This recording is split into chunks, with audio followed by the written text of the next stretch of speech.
whiwhionga minister tupe, wa minister o tu la fono de tu langa ua whaalau tele ina foi. Ia tu langa e whaamaro lope av SAI, ia ko vana mai le tofi ko vana, for the removal process. Ono ua whaalau tele te unga peo nao mai. Ia tono ese mafu ngata ua, a paule waenga o ese tau talanga i rea tu langa. Ona ua whawhaingo fia, ona whatu lai se whasea anga i ko vana. Wana se tusi, whailo ai se tua inga, whaasanga i ko vana. Ta pena le minsta, po te teifono komiti, ia po le furisia o komiti whatonu, ia po le o kika maron, pawana la tau. Ta pena tusi e ein tua inga whaasanga i ko vana, momori le kapineta, a matairola i la process lea. Ia e fia mo ese whaamadinonga rea tūlanga, po le are tūlanga o mafuaila o whionga ni minsta tupe. Ole polenga na pe ona yai ia ona pauna tangata ia tonu ye foi manisi wa mantua lo ole singa lo nga tele fa tupe tono le supervisory role i lungo tato commercial banks ia tonu ye foi nisi mafu anga ina matawina la we fionga le minsta o fa la tele inda ia mata fa yo ia le komit fa tonu wa pe wa yai le fa poponga le ua foi nei ua i tūlanga tau operational decisions al ko vana.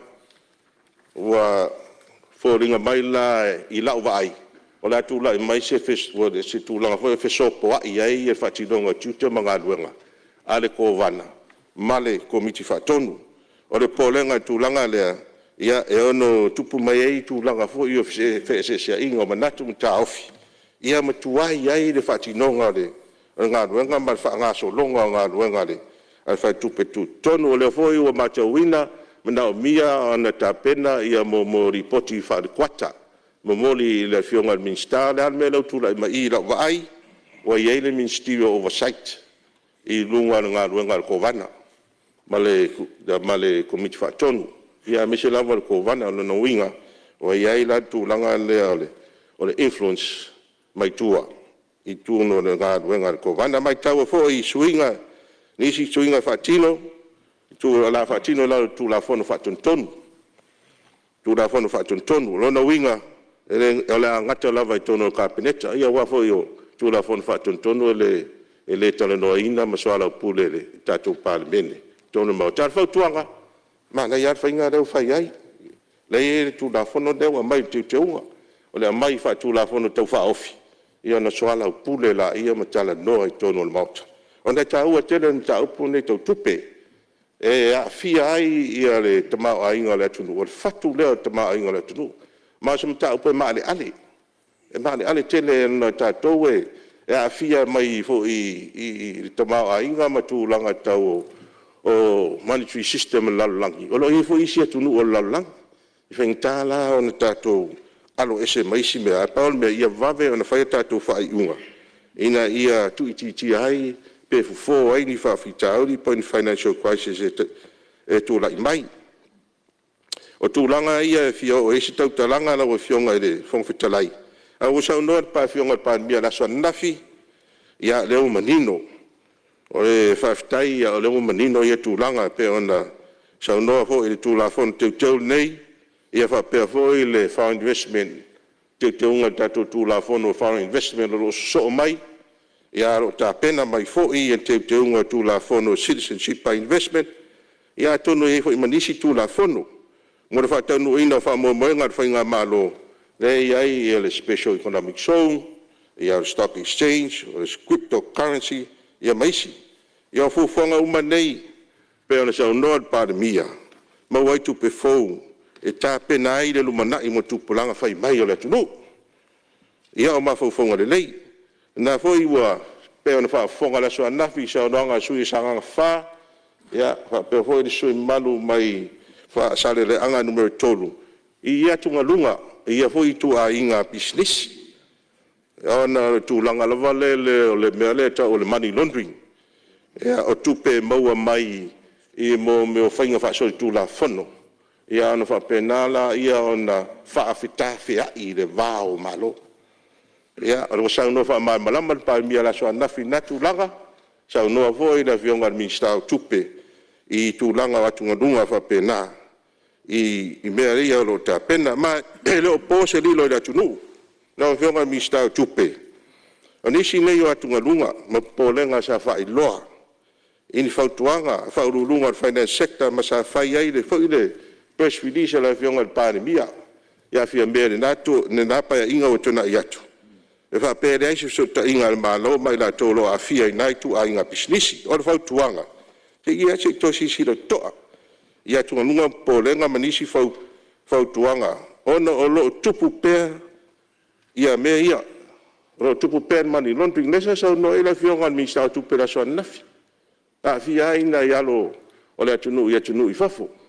I tu langa ia o mani laundering. Fa na tu pe fa ta wai fa la fa saina. Ia le ta otoria le fina ngalo le. Na hoi pa inga le fionga pa mi sa ave pa mi. I tulanga ia va pena foi se langona. Ia le foi sa I fa tuanga le. A fionga sui mai fa dat todo na. Ia tu na mea. Ile nga I mea. Na fionga le fo fetalai. Ia onai motunga afa na nei usunga fono. Fa tai mo le no. Malo faftai le toto muor taiao malo faftai sau noa malo falia o lo tu lai mai tai tai malo la tua tu leva no lo fionga le lipani faftai le tua le nei taiao fo tato wala fai mai fo ifanu le lei lo fo malanga le lei le tua tai tai mel tato so I fo male ola ile aso fa popol tato fono malo tu fo ile tawata I la fionga le fonftalai me se foi le pai o tato Palemene Palemene marca peneta ministra lango fa pe foi nai tu le vai o lo tato le vai pe o le usi o le fa soa ona o le tau o le tau pure nei ai la barta tu no o tato malo le leia ma vatu fa mamlamanga e lei se nganga fa la velave I sa unanga sui mo mal taua o le ano fale le na o le tatou fa mo a mai vatu ai te tau an fa malanga o le alu upu ia tu na me le anga tu pe fo ile ni me le e le ni fuanga tatou te o sa el tatou va tatou feoti u mai o le nganga le mo moli el tatou malo e lava ona matou fai atu le taimo sola o na nafi e te pena I le so o le so e ta pena I taiao. Faso mo tupu tau sanga o tau avambea Central Bank. Lal tato me tau na fai. Tato na vai tilo. Atu ngalunga ma me umo lo fa solo. Yo e tau lan tato mata I tu le lei sila sanga taua. Tato te vai mo le lumanai. O le tulafono le ua mai pe ona sao noa le fionga le minister tupe. This is just the beginning. O te teunga o motu la fono lea nga I mota. E mua tātou wa ai I le Central Bank e tauna wha mapolo na anu fale. E la ua matanta pena. Alo ia isi tu la fono lau te tele. Le mela le tau te talanoa mai ai. Money laundering bill, prevention bill, money lenders bill, microfinance bill, financial institution bill, insurance bill. O tu la fono na. O le matuata pena uma mai e pui ai la tūlanga nei o meta o tupe le tunu. Mai le titiri mele a mata na whasolo atu. Ai sea, le mela le tupu nei o awa noa tātou te vale tu lima. Ai tot sirfia, le anoa noa I o investors le lei e o mai se atunu. E o mai fifa tau whawhaingalu e ngana tu tupe. Peitai. E leo lava ta pena tatou tu la fondo. A le tau te atu ngalu mai. Le mea muri nei lea. Tauru tangata Samoa, whaila na rento I nei. Ai whaid whela ua ingo tupei. Sau mai Australia mai nei. Nan me leo tupu. Whanau mai le planning o tangata le whangal tangata I Vietnam. O malu pui tupen whela ua. Nai whaid suangal temi nei. O whanau I mai tupe. O ina whatanga tupe ave fafo. Pui ngana le mata tu le temini nei sao no fo le minister tu pena nafi o le drugs o le ta vili fa ta si matu pe le anga le mai le tu e le tapena mai ele money laundering pio le anga i mai tatu watunu isi tulanga i me uma o tangata e o mai le wo fa tu foi na nafi fainga fau ava no fau tupe fau ia wana i tatu misi ma swinga le we le lolaki atasi ale fa tau ungo me uma pe no fa yatu na le a monga ma le fa fa tiute ma la fonga le tu le tatou te tua le taimini nei. Ala le tatou vavai mo le lumanai, tatou tilo i leisi la sanga e iai le sosoani e amo fatasi le atina engo le tunu. Nanga le tatau na tatou iai le vaitau o swinga, au no foi le sui o satu paitea. Se o tatou te fefefe, fai swinga le lei. A ia tatou matai tu, ma tatou vavai tu la fono le lei, langa leu anga i ma leu pulea. Awal fena mele ni mele lei. Ile ni mele lei o mele anga ile tunu. Wa aya ia al fainga malo. Tatou ta pena. Tatou ta pena i tu la fono e mai fale ngau si mea luas furtor se lau fale ngau si mea e mai fatino ngati na ile tunu. Ina ia no nofo tatou tangata mfainga luenga nei tai pele ia saki rena mai. O tu wai ngati na ena. Foreign investor. Le tatou te nau ia i fai. A pe on fa pena atu ina ia manino ma lama atonu se taimina tau no leo le minsta tupe fa malama tu langa ia le mo moli e tuai le feau ma le fa mo lava tu la fono le nei ina ia auani o tato misi lava no o le tato iai i le malo si anga le palemene fau ai tu la fono le nei ia mo le manuia le tunu sia toe fa manga le la fionga le fonstalai manuia tato fono malo faftai sao no ia fala tolo ise me te sa wa lo ngoi ele la un na tuni ia ona le mele o le new man au fionga ele ai ya mase le la unu sulu tau sanga ele mase me ka se new money cryptocurrency stock exchange o le vanga ia al mele fo tu ai o le me ka o new money o le dirty money exactly mele winga na la tala faftai o le lei faftai ia tu lava no le tai malo o le new money o le new investment ava no fo tatou te le fa ngai no le van sala lau le lalang ai le fati no ia tatou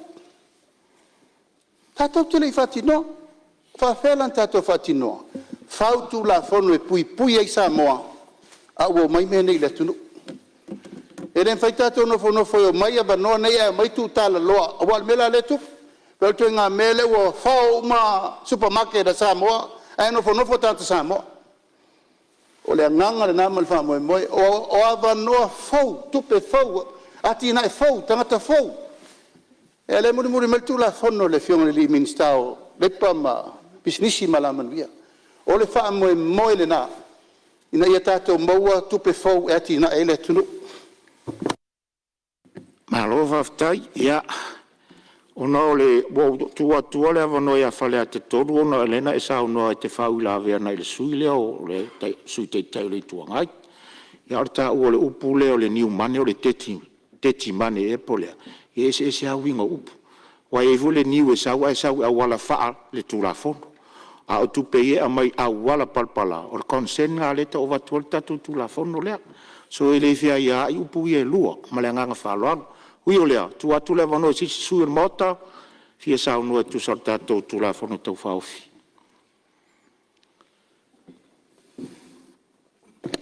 Ia, leo mai tau watu tu lai mai le sui o sam taun whalatai, ia sao no iau mawalo wanoa. Na ua fionga le whongwhitalai. E mua no whapai atu le paia mawalunga le mota. Fiola o fionga le whongwhitalai. Fiola o fionga le sui whongwhitalai. A fio foi sui mamalu o le Palemene. Fiola o fionga le Palemia. Fiola o fionga le sui Palemia. A fionga i Minsta. A fio foi Minsta lango. Faululunga o matanga luenga ma whalapo tonga tumoti o le malo. Ea mare pulenga. Fonta po i bai foi de fionga famasino sili fionga prestene o di ima tamai tai famasino ia fa pele matanga luenga o famasinonga tainane foi le tapu inga fa ao le malo man masiofo ia fa pe foi sui o fono sui tofia ma o lato masiofo ma faritua le fangalo ina foi le tapu inga le atunu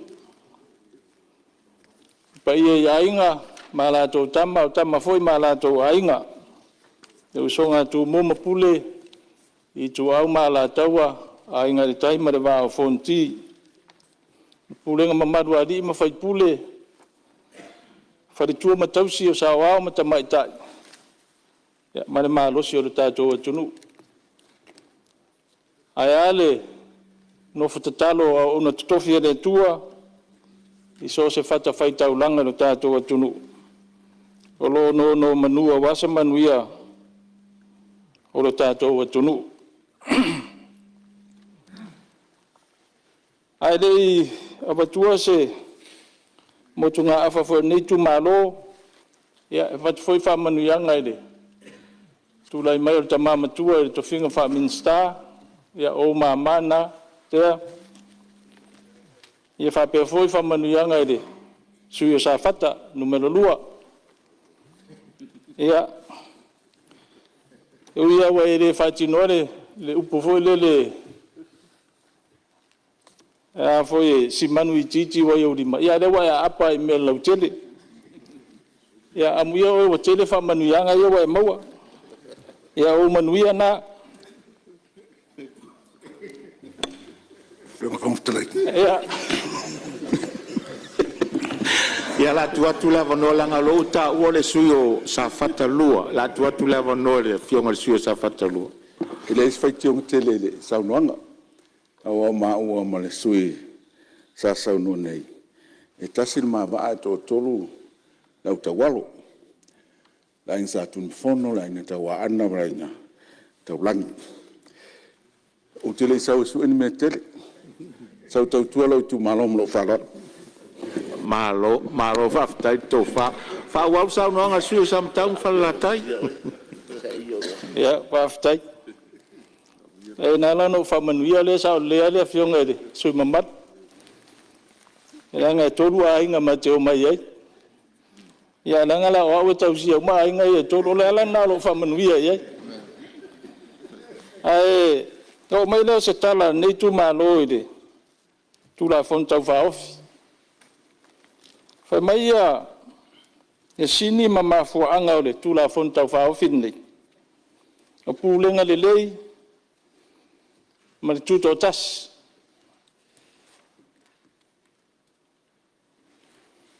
o le fesidi o tangia i nei swinga tau fa ofir tu la fono pulenga le lei ma tu to tas o fa tu pe to tono samo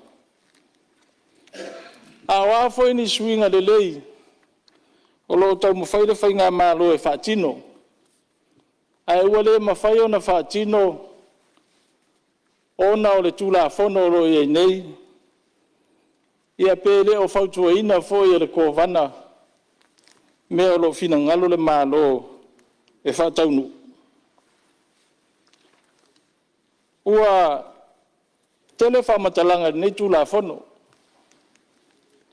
ai sa tatalo a mama fa tili le nei suis fono ta ua fo fa manatu fa lotu da solua fa mo le tua fa lo na lua tangata ai lo tolu tato fa mata muri ta ia tu la fono nei teu nga ne wa mai e fa tuanga ana fa lotu na mai Awai le o tato fa mo tu la fono ne. Ola wa mai tau. Mo tato fa mo tato tu la fono ne. O mono tato asa mai o nga samile. E ona maua ere tato pre-sitting. Ia fa pe foi la fonga mauta ne. Ele fo Suinga ia wa toi tam fai ngā malo. Tātou te toi o iai. Asa tātou ui mai e mua. Ole whasiti. Ole ale mafua anga nā lai o nau tātou o ese mai nā ala waa. Ai tātou o ila ala waa lewa whatatia i nei le whare tupe tūton. Ole tari. Te le whare tonu tūlai mai nā fwoi vai tau. Ma whare tonu na iai. O nā ole mata upua lea tātou te whina wai te do teimi. O ai ia whete nai. Ai ia whete nai. O na tūlai mai lea whesiti. O ani criteria mani anga waa. Ni tō mai mani tūlanga e te tawana iai. I se e tō fia vea makowana. Ai mai se o leo wa whātūlai mai nei le taitai whono. Mana komiti whātonu. Ina ia awa nei tūlai mai ai ia whete na ia. Awa o le malamalamba le iai le taimi nei. O le kōwana e le te tau na whaisa na pisinisi. E le te tau foi o na affiliate man tangata whai pisinisi. A le ale mele wa mai temi nei. O lea mai le mafu anga le tūla whono. Ia wha mautu ina le tūto o tasi. O le kōwana. Ia whanoa noa e vai atu i le tūla whono tau olo au mai. Wale o lea. Wale e wha maalosia le tūto o tasi o le kōwana. A o lea la au mai le tangata tūto o tasi mai tua le private sector. O le tension na ma le popo lenga na nei tu malo. O wafa len tu lai mai mea le lumana teimi o tua nai. A sao mai le tangata whai pisi nisi to tonu ole. O le whare tupe tu tono Samoa. Ta alofa. O le ale eisa control o le malo. O le whaingo o le layer swinga tula fono le wa mai mole malo. O le a whaingo fia le malo na whai mea e fina ngalo e mai le taimi. E au noa ma se wha lave ina. Ai o le tencha leo te tau momori atu. O le a le aise am e mawhai o na whautua ina le malo i le tūlanga e ono o i aisa na whai unga oro fuafua e whai. Ioi. Nā mati whate te inga lata mai. A whai nei atu lai, masa tangata whai pisi nisi a vea mataitai whono o komiti whātonu. Ai masa whai o la tō olo i tono re. O le Aso Tofi te tono komiti whātonu. E ma whai au na o la tō, whai o whai unga. Tu i lunga le vedu o le tupe Samoa. E a sila atu. E manuia i la tō. A tu i lunga le velo le tupe Samoa. O le alme tupu i tātou loa awe fafu. Ai a tu i lalo le velo le tupe Samoa. O le alme tupu i o loa awe fafu. Ai moise whai o loa au mai. O le a tilo pitotasi. Le whare tupe tu tonu. Mo le manuia na o tangata whai pisinisi mai la tō e tau anei. A o le lei o le tūlanga le e le temide. E lau tele le vaai a le kōwana. E le ngata o tangata whai pisinisi. A o le lau tele o le atunu. Ioi. O le mele na e le tele na le o malama e le tō tele o le atunu. I le tā ua o le ngā luenga le kōwana o lo whai temine. E le vai pito tas. E tā ua pisi nisi le atina ino le atunu. A tā ua foi le vaai le lau tele. Le tūlai mai o le inflation ma le taunga tār soifuanga. Tasi le ama tā whai oi ale. Whai tupe tū tonu. O la tō e pui puia. Ia tuluio ai tā rafu man no ngā tupe. O tuluio tupe teu whawai teimi. E Palemene mea uma. A waa whale tonu. Pe wa ai pito tasi. Te le a se whawhita uri ho i aru tātou tunu. O le mea lea e. E wato i pēa le tua lalo ma le whautuanga i le malo. A whai o lea la a tātou se i le waenga lea. O le tua lalo nei tu malo. Ia wa ai totoa. Ia whawhita uri lea e ono tūlai mai. Pe a tō fia nisi o le private sector ma le au whai business. E sao whawhai i le taitai whono ma le komiti whaatonu. E tā ua lo lātou sao.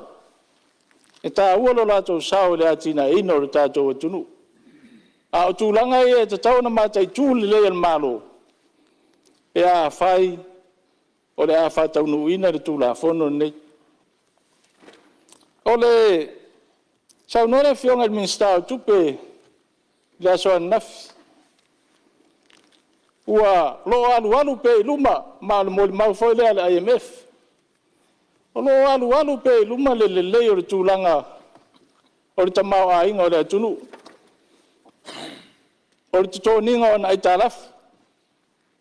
O le foreign reserve fafo. A wafi whātau inga. O le fesidi. O whē mahafua mai e. E le mahafua mai e ai le lei whaatino. O le whale tupe o le atina. O whale tupe tūtutonu. E leo lea. A o le mea le sau nofo mo te talo mo mawhau whau. Ai se alava o mana o le malo e whaisuinga ia o le tūlafona. Ai sea. E le fo manino i lau whaalong.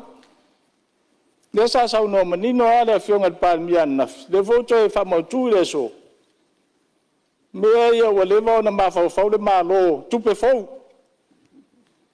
Tupe fau. A tina e fau. Le lei. E leo se mea le anga. A o le whautuanga nei tu malo e tu ina tu lau fionga Palemene. Pa pe foi le fionga il minstau tupe el kapeneta male. Whainga malo. O whautuanga na. Ia sila tutoa ia fianga o ielo tātua tunu. Awa le upu maasania e sili le puipuia i loo le tonga fitia. E whono tātou tamu whai wha mai o roi ei nei. Wa le tātou mautino. E te le atu tupe whasao ina pe a tātou whaukasi le puipuia. Nei lor tātou o tonga fiti. O sao noa nei se o sui mabadu. Te o fe swinga o tūla fono. E sao. A ese tūla fono. Ese tūla fono. O le tūla fono nei, a whare tonu. E le lai titi se taimi po ni tausanga e toi whaafo iai. Lo tātou atu nuu i se tūlanga le lei. E peifona mai tau ina le taimi o sola. E le lai titi. Mai a fia tangata uma. O le ala lea o le tua lalo nei tu malo. Ia sila tutoa le malo. O tau maamana, o mea mautino a pasia tu la fono. A o le mato tua lalo na. Ia sila tutoa le malo i le tuto tasi. E le ngata o le kovana. Pape foi le taitai fono, masui o le komiti whaatonu. O le whamalo si au, leo whainga luenga le malo. Lau fionga le kovana. Pape foi le ofisa si le pulenga o tupe. Ia mo tau uma wa vema. Whaurulunga matanga to whainga luenga o tātou malo. O le whautuanga lea nei sui mamalu ma nei tu malo. Whaatino o tau tiute. I le whamaoni ma le alofa i la tunu. Awa le whaia ma le whewhe. A whaia e whaate ai o pe whamalolo e malau ngā ruenga. E iele a wala e tau ielo o tau ti ngā e le tua. A ia, tau tua nā mātātou. E o whaia mātou whai pule. Umo na whaia o tātou tau tonga i lumba o le tua. ele au ngana upu tātou te tautō ai. Ma whawhitauli nā leo tūlai mai te minei. O tātou tau le atua i mea tātou te whai. A whesidi. O tātou whai ala whina ngalo le atua. Mātou te le whaal o loa ataua ina o tau. O le mātou tua lalo. Le anga sau nofo fo na. Aua le fefe whai le whautuanga. Le whautuanga e sili i le mea ngata i lau malos. Ona o lau manatu ma lau alofa i lau atunu. O tau mamana. Pawhetai. Te leo nise o sui sa noa. Te mina a fia i tātou COVID-19 iwa. Ma te leo whawhitau. Ai ane taini. Ma wael meo i ele ati na e tātou atunu. Pawhetai. O le tua lalo foi le mat whautuanga i lau a fionga i Palemene, ma ka peneta. O le au whainga aruenga o vae ma lima ia, o le whainga malo ma pulenga. Whapea foi le tātou Palemene. O le matua o le tusi whaitau wasu o le whakasa i le vai aso nei. E te tau na whaalo alongia le tangata ngalua malos. Ioi. Le au whainga aruenga al malo, o le investment le al malo sa alu e tupe. Sa ave o tō e malo e whaskorsipi, ma onga, le al wha moe moe. Wha moe moe a tō e foi mai tau tua le tunu. E se a tātou mai si a tunu la peo Amerika. E peo le wha Amerika le o wa etua. O tau wha tino le tātou whainga malo. O le tūlai mai a mai tangata e mana oi. A o le tātia tangata sa alu ai le investment al malo. Wha onga ma wha popoto. A wale tautua ina o le tātou atunu. Me lea, o le tatalo ai le atua. Lo tatalo nei tu malo i lau whionga le Palemene ma le minsta o tupe ma le kapeneta. Wha manuia le atua i o tō whaiva. Ai a maua le alofa i le atunu. Mawale alofa i tangata o lo tapu ai mai. Ia o se motunga awhale ala o whionga at whongwhitalai. E bat foi malu i puenga pa whai wa pa o papa se whamatalanga nei tu malo. Ia o le nau lava. Ina ia manuia sa moa mana i one tangata. O le upu muri e fia whai wa e se tautalanga. Ina ua tūto tasi sa moa e le tasi iwa ono lua. Na fatu e le tambaloa sa le moa le pese tau ua le tātou te pese ai nei. E mei upo le pese. Sa moa a lalanga. Ioi, aisea.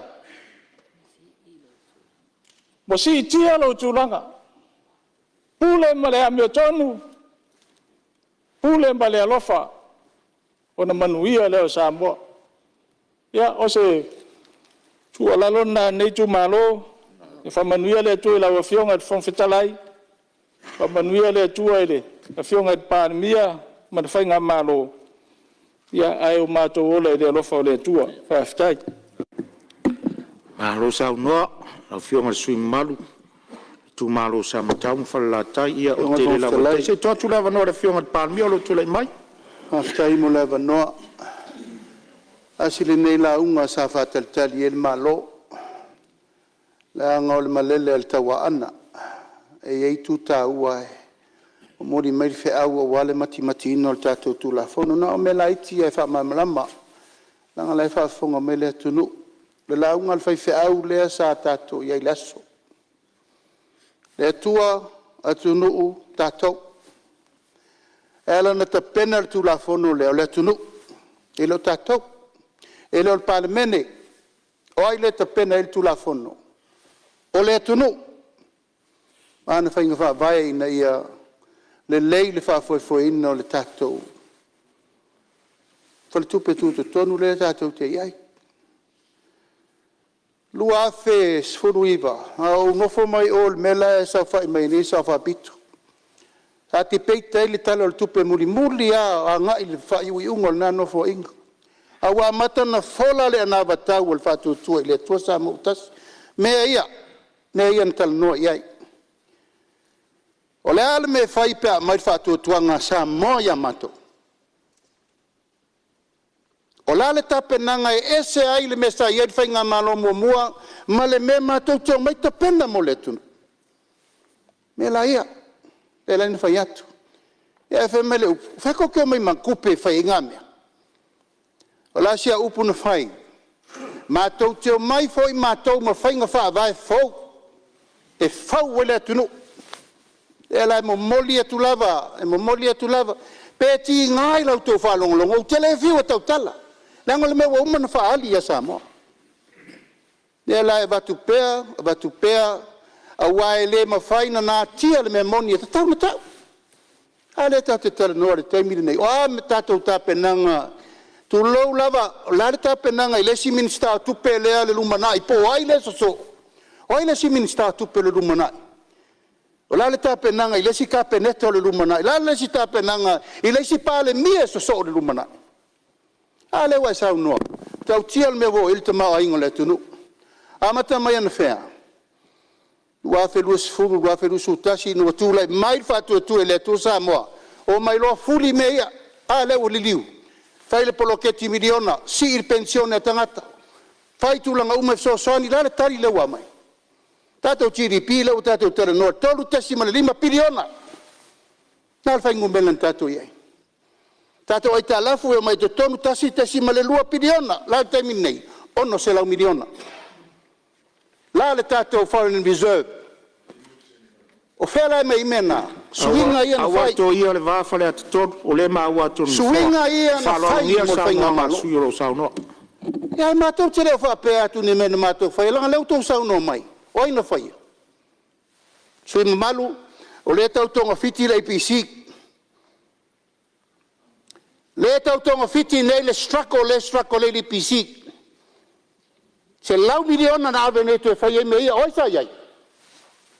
Tūlanga na. Se ule manu matanga i le ngalu.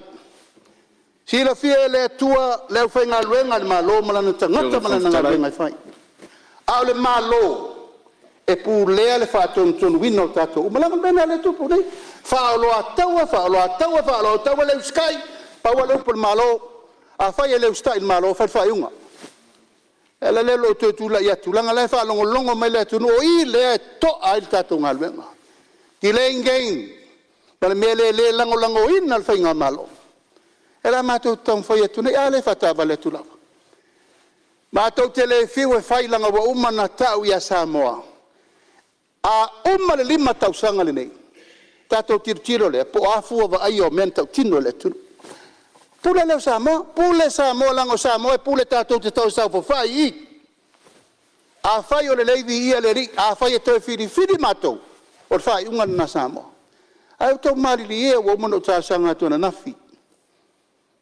O le ale fai unga o le tatou whiutana inga ma le tana noanga. O matou te lia lo tau tualalo. Ai marili e maia, fai le fina ngalo le atunu, ma le malo le o matou 5. Ala leo le matou toi fai o lo mau.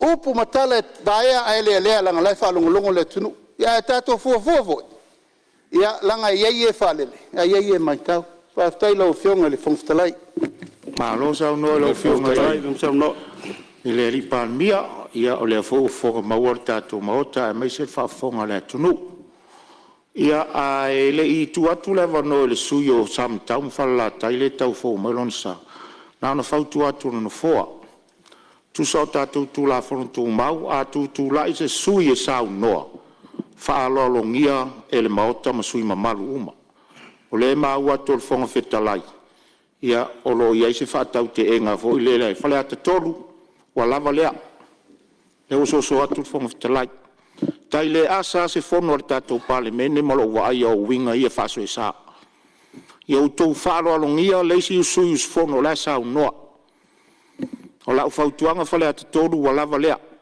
o lo tu ava noa per fong fitalai faali o tau finangalo ai a fai o te mai tauina vaenga ia i le aunga tar fong fitalai e fatino au lape o tu la fon tu mau Fala time samtau ia tulai mai pola se me o finangalo iai.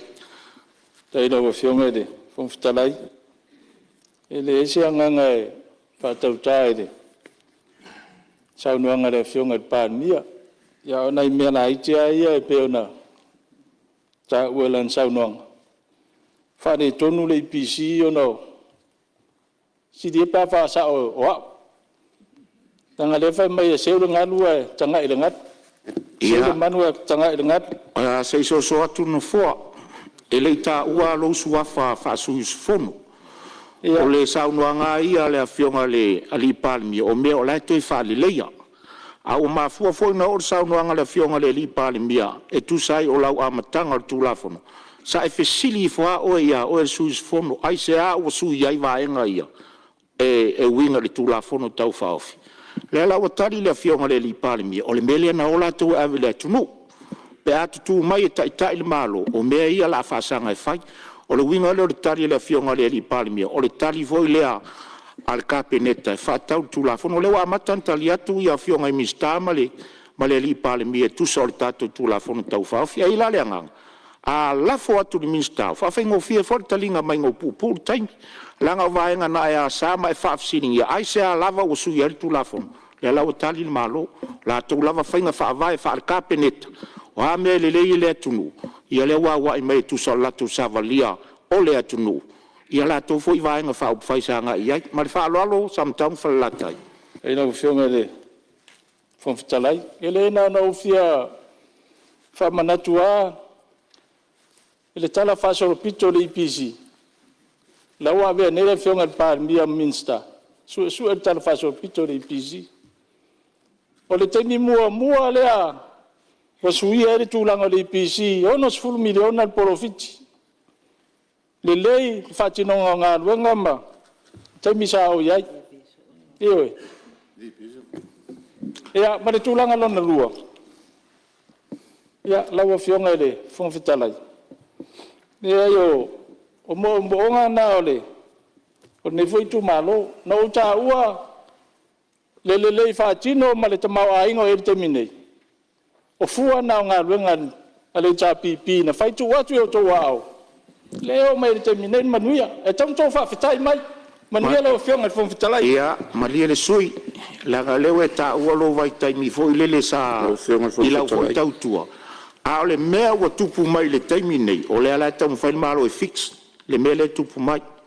A o lo tau wasa mai vaenga sa iai lau tau tua ma lau au nanga. Ia whawhitai vi ia le li. A o le mea ua tupu le taimi nei, le ala inga tali la le malo. A ele au mai ala vaenga ia sa e iai lau au nanga. Ia o le mea ua tupu le taimi le tau whain malo, lala le tula ia tol pale, mia matali le vaenga lea. Hui o lea, o manino le vaenga, o manino le matal vai. Malo whawhitai, ia, teitu atu momola mono le whia pāmia. O te lei so ona whiri o te tau a vea mtanga luenga le IPC. E o lau wa ai le telefasolo pito le anto e li poti mai le mota. E o lau upu le me te whawhitai le chapipi. E whawhitai me e te a orsui whawai o le chapipi. Mena e tau whamanino. E o me le lei me na sa whai. A me wha le tonu ia na lawe la vea. Te mi le tau whai atu nei li pisi. E o whalinga na mal whalolo. Malo whawhitai, salo sa tau tūlai mai le whionga le minsta. Pau whapawhala lo whino atu. Ia, whamalulu atu la lo sau noa le whionga le taitai o le malo. Ai eila wa nisi vaenga sa utau mwhai e whailo atu. Ono nisi sau noanga ia pe na au mai e le whionga. Ia, atonu fo o loto e whiau mai anga ngaluenga le leisa whai. Ai pau a lea o ana whautuanga sa ave i tato taitai o le malo i whaulurunga mtanga luenga. Langa e whale ano e anoa i o upu ia au mai tonu. E pe e whaola tau ia mama pe e avatu se wheau. Ia tūrai mai si o e whasanga tau mai a mātou minista. O winga sa o ana o upu ia pata tu whaalongo longo tuto ai. Ma o tātou foi, nā o au inga. E le whapea foi ina. E le whapea foi ina tatou mai, tate le a onga. Io, sa tatou a onga le. Le alawai au mai latu manatu leo. O CEO uma, sa skor sipi. Le ai, sa tatou a onga uma lava. O le poto foi, o le poto mai le tua. Na fo e le tua poto ia te. Oi, nā sa whai e nā, le foi te whatau wa atua i ilo na fo ne. Ai whamon mole. Aven fautuanga le mo tato malo. Ai mai se tato CEOs. Au whalonga i upu ia na ave ai. E matua le lava. So na e ave le mata upu. E tau mawhai e whau waile wā e misa e eile ia minister. Ma CEOs. Ia, pau lea. Ia, tua lalo atu. E foi nisi fufuanga sa o mai e lea fionga ile. E sui lea mai ana maa lua. I James o le kovana. Leo na atu mau lava fufuanga na. Ono tau sanga le James, lua James. E intai tua No, no, fong vitalai. Lo tari ma lo matolau. Ore makfa kai se kari mingska. Ia, na sa mato mea ia. Ma dia mai le su te se uma o atu vanga lea. E o so vale. Ia. Ia, ma dia mai su te atu a leo filosofi mai. Ia. Ale tom fa mamla matu me tom tu la fono. O me yo le tom tu la fono. Ma o tau fase ia fam talanga tu la fono.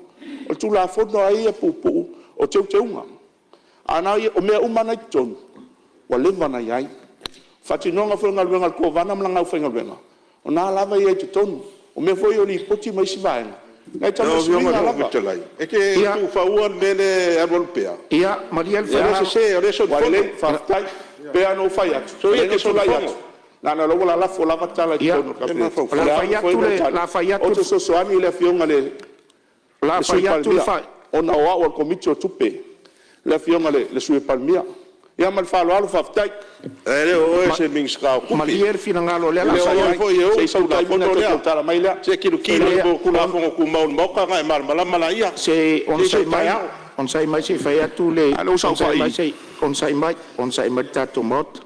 Sen tatu wa fe fo le tu tai au.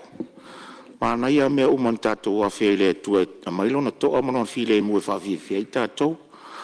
O le mta upu sa no ia le fionga minister tina mata mai tai. Ia na mafua mal sa no angal su sam tam falla tai. O le ma o le ia to fong fitalai sa e fa manuia el malo al fai ungal sa no. Ia sa ia nga ila u ngal wengal malo ma officer city. O le ala va tau ma wa to fong fitalai tau pispisia la titi ama tau fa winga lu la titi. Le ngata nga e fa manuia ia na ia lo ia fila itina ia. Ia no fa pe la ia ile tulanga le na o le ango atu ia ai sa utau ama le tulanga le ona sa e fa manuia. Ai ama tau atu le no foi se si va engor sa unuanga ia pe no fa atu o te tatalo atu le mota. Ta tia sa unuanga fa winga lua. Le lava te tau atu le file mo le mota. A lo fa fonga sa mo lo tatu tau fai fono fa tasi. Lo fionga ile suita tai o le tuanga i pe no fa atu. O le tūlanga ai o le tau tūla i mai o minsta. Ia on ta whai o tau awea le ar kapeneta atoa. Wailanga i le whapea na o le minsta e o le tūla fono. E mawhai fwoi na tali mai leisi minsta i wha nifo o langa portfolio. So soang i anga le minsta e o tūla fono. Ai te wha maluru atu lau fionga teitai o le tuanga. Ia ave e se upui o le oso vali.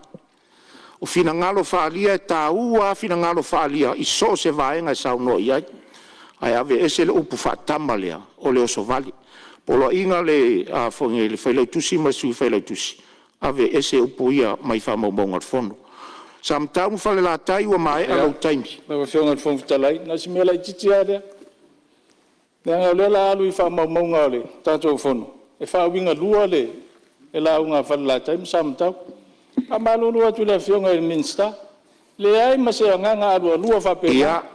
La nga wa fa tu la fa mo la sa no fo no fo le wa fa ya tu fa unga no fo ai fa fonga mai o le ma wa tu no fo le ma wa tu no fo le winga le na se fa tuanga avat ar mta upu tala no inga mari liu tu final avat tu lo fa unga fo ftala u fa mutai fo I la se lu marta tu nga wenga wa tu ai ta tu nga wenga yo nai me la iti atu te fa tawin a o mea e mwhaiana whai e lo tō whinangalo ma wheli wa.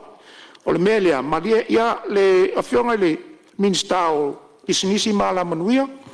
Le whawhonga mai o leo whawhile e muatu ia whela whora whainga.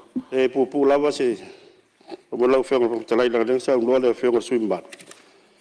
O te arowa foi, i te maari o lo tō whia nete misi au. Whau punga lenga lafo, o pewa, whingalo malo e sui mai, pe tau mai tau e whawinga lua. O le fui fa fo mai a fio ngai si o fu. Ia fio ngai puli si fo. O e fui ngai malo ya o ka ma fast court si. Pe me chao te pe fa vinga lua le fi ngalo le fio ngol. Ia mare o kile fio la be la uma le fio ngol swim bat. O le di uma ko versing out. Le o te le fa ngai. Ia o le ngare ka pe nga mai le po ken malo fa fa me mo. Malo faftai ia se to pa fonfetalai pa wa si me popo pa di sa finga le fa malulu fo i danga tulanga i tawa fo ona o tu fa malulu nga o fionga ile tulanga pe ona fa fonga ia ni taiao faftai mo do ia malo fata mari o tu fina ngalo so tatu ngalo nga fa into e ia e pe no tu fa fonga mai wo fa tu atu tu nga sa nga fa nei ia se tu atu pela vanora fino te tai si me lai titi ina nei to tupu fo le fatua umana fai lau forsanga le aso mo mo tatou fono o fetu na inga umal ka peneta fai lana mawal tu langa le o le feu fai o le fetalia inga o ngaluenga i tonu le mota o le fionga le minista o a inga maanga fsotai o lewa tau a vertuti o le minista langolango moa a o ia foi o le minista e sau fai il komiti o tupe al kapeneta apena foi le fionga le minista o pisnisi malamanuia o le afso soani i le tulanga le minista o talonga ma anga fso tai ma me fapena foi le fionga ia paunga minista o tato sutusi so soani le minista tupe e manisi o le ua iai le fionga le minista o aonga e fso soani le minista o se fu maloloi o se mataure na fainga fau la o fionga suiti tai oi lava lai tu atu e tau wha malama lo fina ngali e fina ngalo mali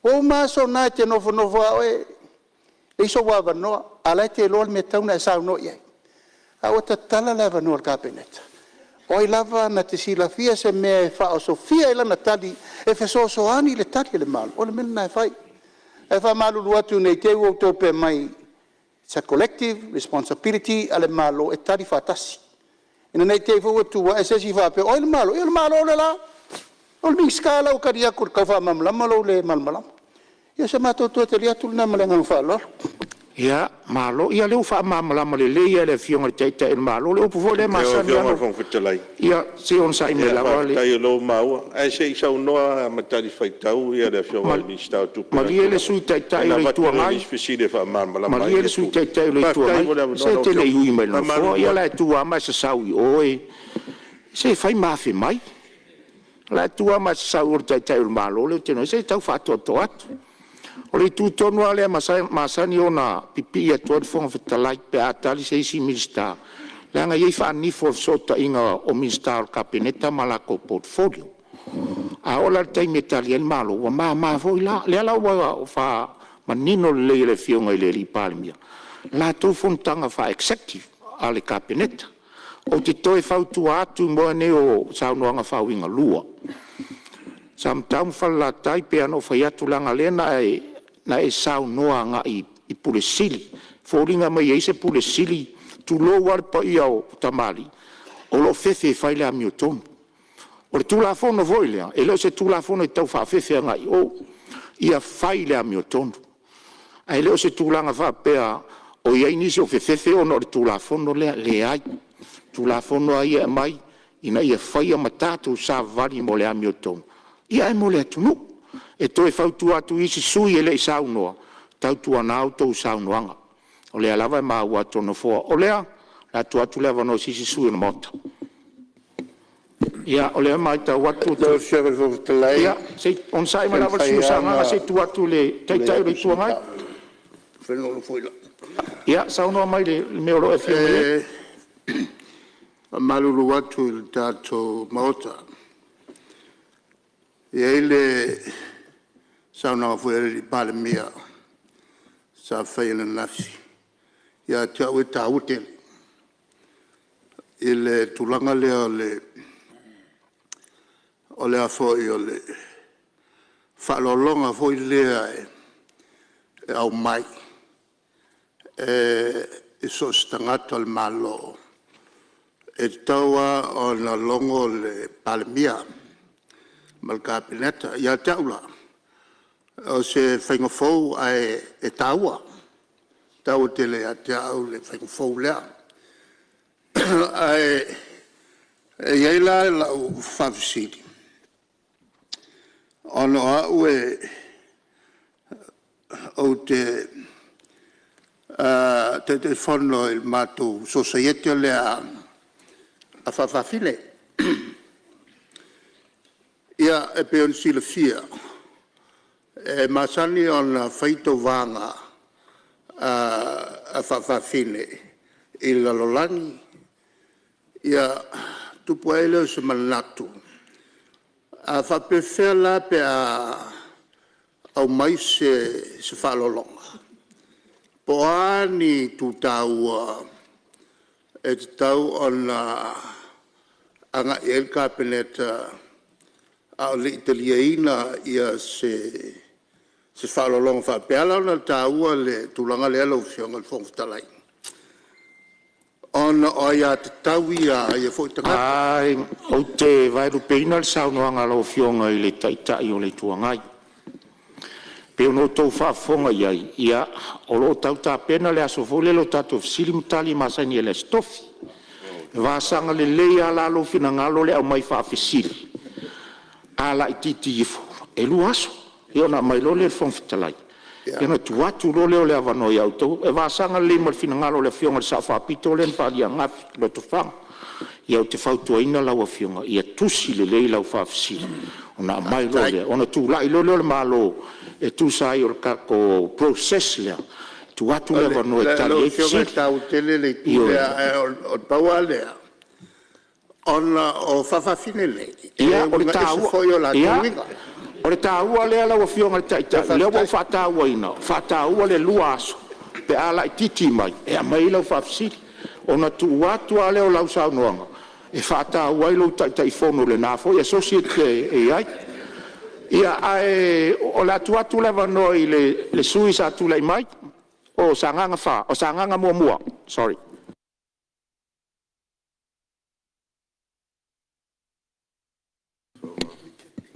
Ia o tau tala noa i mata upu ia i lesi tu ai. O i lea ia tu lai atu mare awa tele male whaalo alo ni.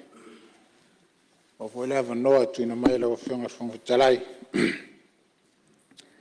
Ia e whai e fwoi se sao nei fwoi usu ngā whono o nei tuma lo sa ngā tasi. E tu sai fwoi male tu la whono tau whaofi, teu. Ia ilo na atuang, e peo na whapena na lau. Ili wina al mota. Ia mai ai leso. Lua se o mai ili nei tu la reso. Na tuela o whionga whangfutalai o leo o mona e pailango, paia, sama, whainga. Ia me se fwoi anisio toto o nei tai au.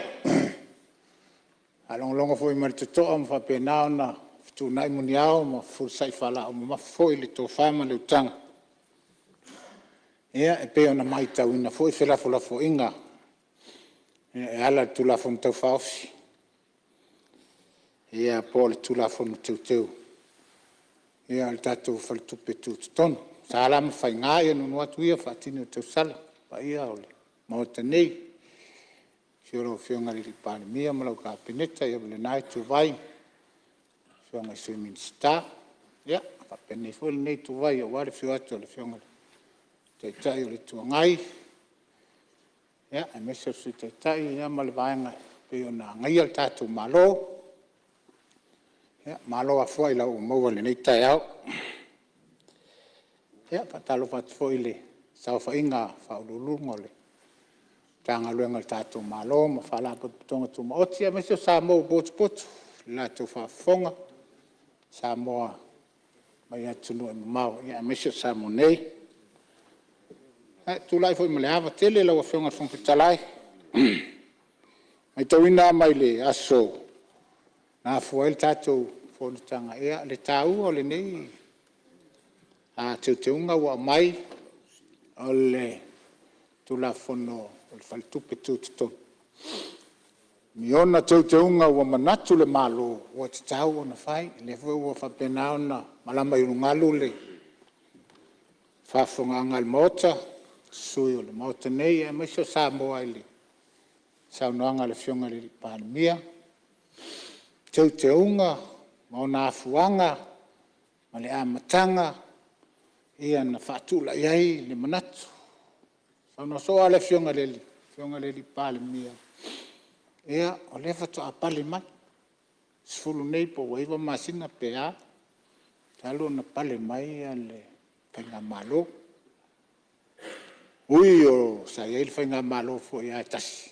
Ia, ale se ese o pulenga pea na. Tule mai le fionga le Palemene. Leawa, manino au whala pea na. Whamatala. O le nau tainga, ma le navatau. Ma le silasila mamao le naitu. Ia. Wahal tamau ai ngasa tatu atu. No lea lau a whapenao na tau no aile. Nei tai ao, ma le nei vai aso. Tala no aina, lona winga. Tā ua tele. Tā ua tele le whaalinga o finangalo. Ia, o wale tulafono tau whaofi, po le tulafono tau teu. Ia mo le anga ilumo se tatu atu. No au te talitonu. E le ai a se whainga malo e tule mai o mai. Whai se mea ina ia. Le anga ai se atunu. O le alawa le fituna inga e fituna ia. Ale aunga. Ia manuia le atunu. So se atunu o al nila langi e whapena uma le voi tātou te mai tau. Tele o atunu o langi. Fituna ia muni au ma wawai po wa me. Ia e le lei e le atunu e taipela o le nei tai au. Ia o se finangalo na whawau whaupo. E leo se finangalo na whawhaweta leo te whalongolongo ma le tutoa sa unoanga le whionga le Palemene. Ia laua mai e tautaunga ia ele tasi le lua whiololoa le tele tautaunga noa le e tutonu. Ma le manatu o le whionga le Palemene ma le naitu. Ia e manuia ilo tato o tunu. Me e sa whaina le tūlanga me o me silina. Me le leina. Le amanuia e le tato o tunu. Le fu whanonglongo tutoa e le tua lalo atu le nei tu. Ma tau olo whapenao na ngai le malo. O te vai rupeina ma le anganga whaloalo lava le saunoanga matongo o fia le sui o sanga ngatasi. O no tato to ai tau nu mai foli tato malolonga masani o le mele a la whawau saunoanga sanga ngatasi. Ia tātou toi taliu ma le tātou marolonga masani. O te whasisila atu ua whatati e se ngaluenga whono au whaitula whono o lana marolonga masani o le tae au.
te whasisila tua toe a matalia nei tau manga le whono au whai tula whono.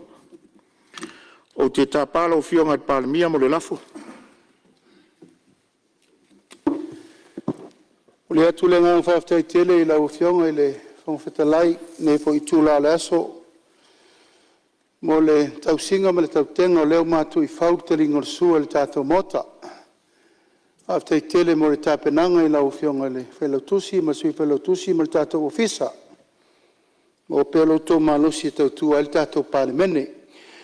Ona o le tāua tele o le neitu la whono o tātou whanga solo pēr, lau fionga le whangwhetalai. Ato ai Malaysia tu la fono ta ua telefoi o lo nga solo mai o le tato foreign investment ona tu el tato malo fa tu in le lafo fa pea o la tato malo lo le tato malo longa masani le tasi ona tato to ya fanga poto mai le tu la lua a solo tato fono se ye pasia tu la fono lo tala no nei ma le tu la fono o lo loma mai mo tu la fono pisnisi malamanuia ona tātou malolo ai lea, ua vaai le tātou malolo iei nisi o fontanga tā ua. A watu iei lau fionga le whangwhetalai, ia meisi foi nisi o le Palemene, e fia malanga e se atu mo Samoa I le aso atai ao. Ma o manatu ai tātou onsai, papa veloa tātou ngā luenga mo nei aso se I pasia uma a tātou tu la whono nei lua. O le lafo le lau fionga le whangwhetalai marangang whalalo. Alo whaftai.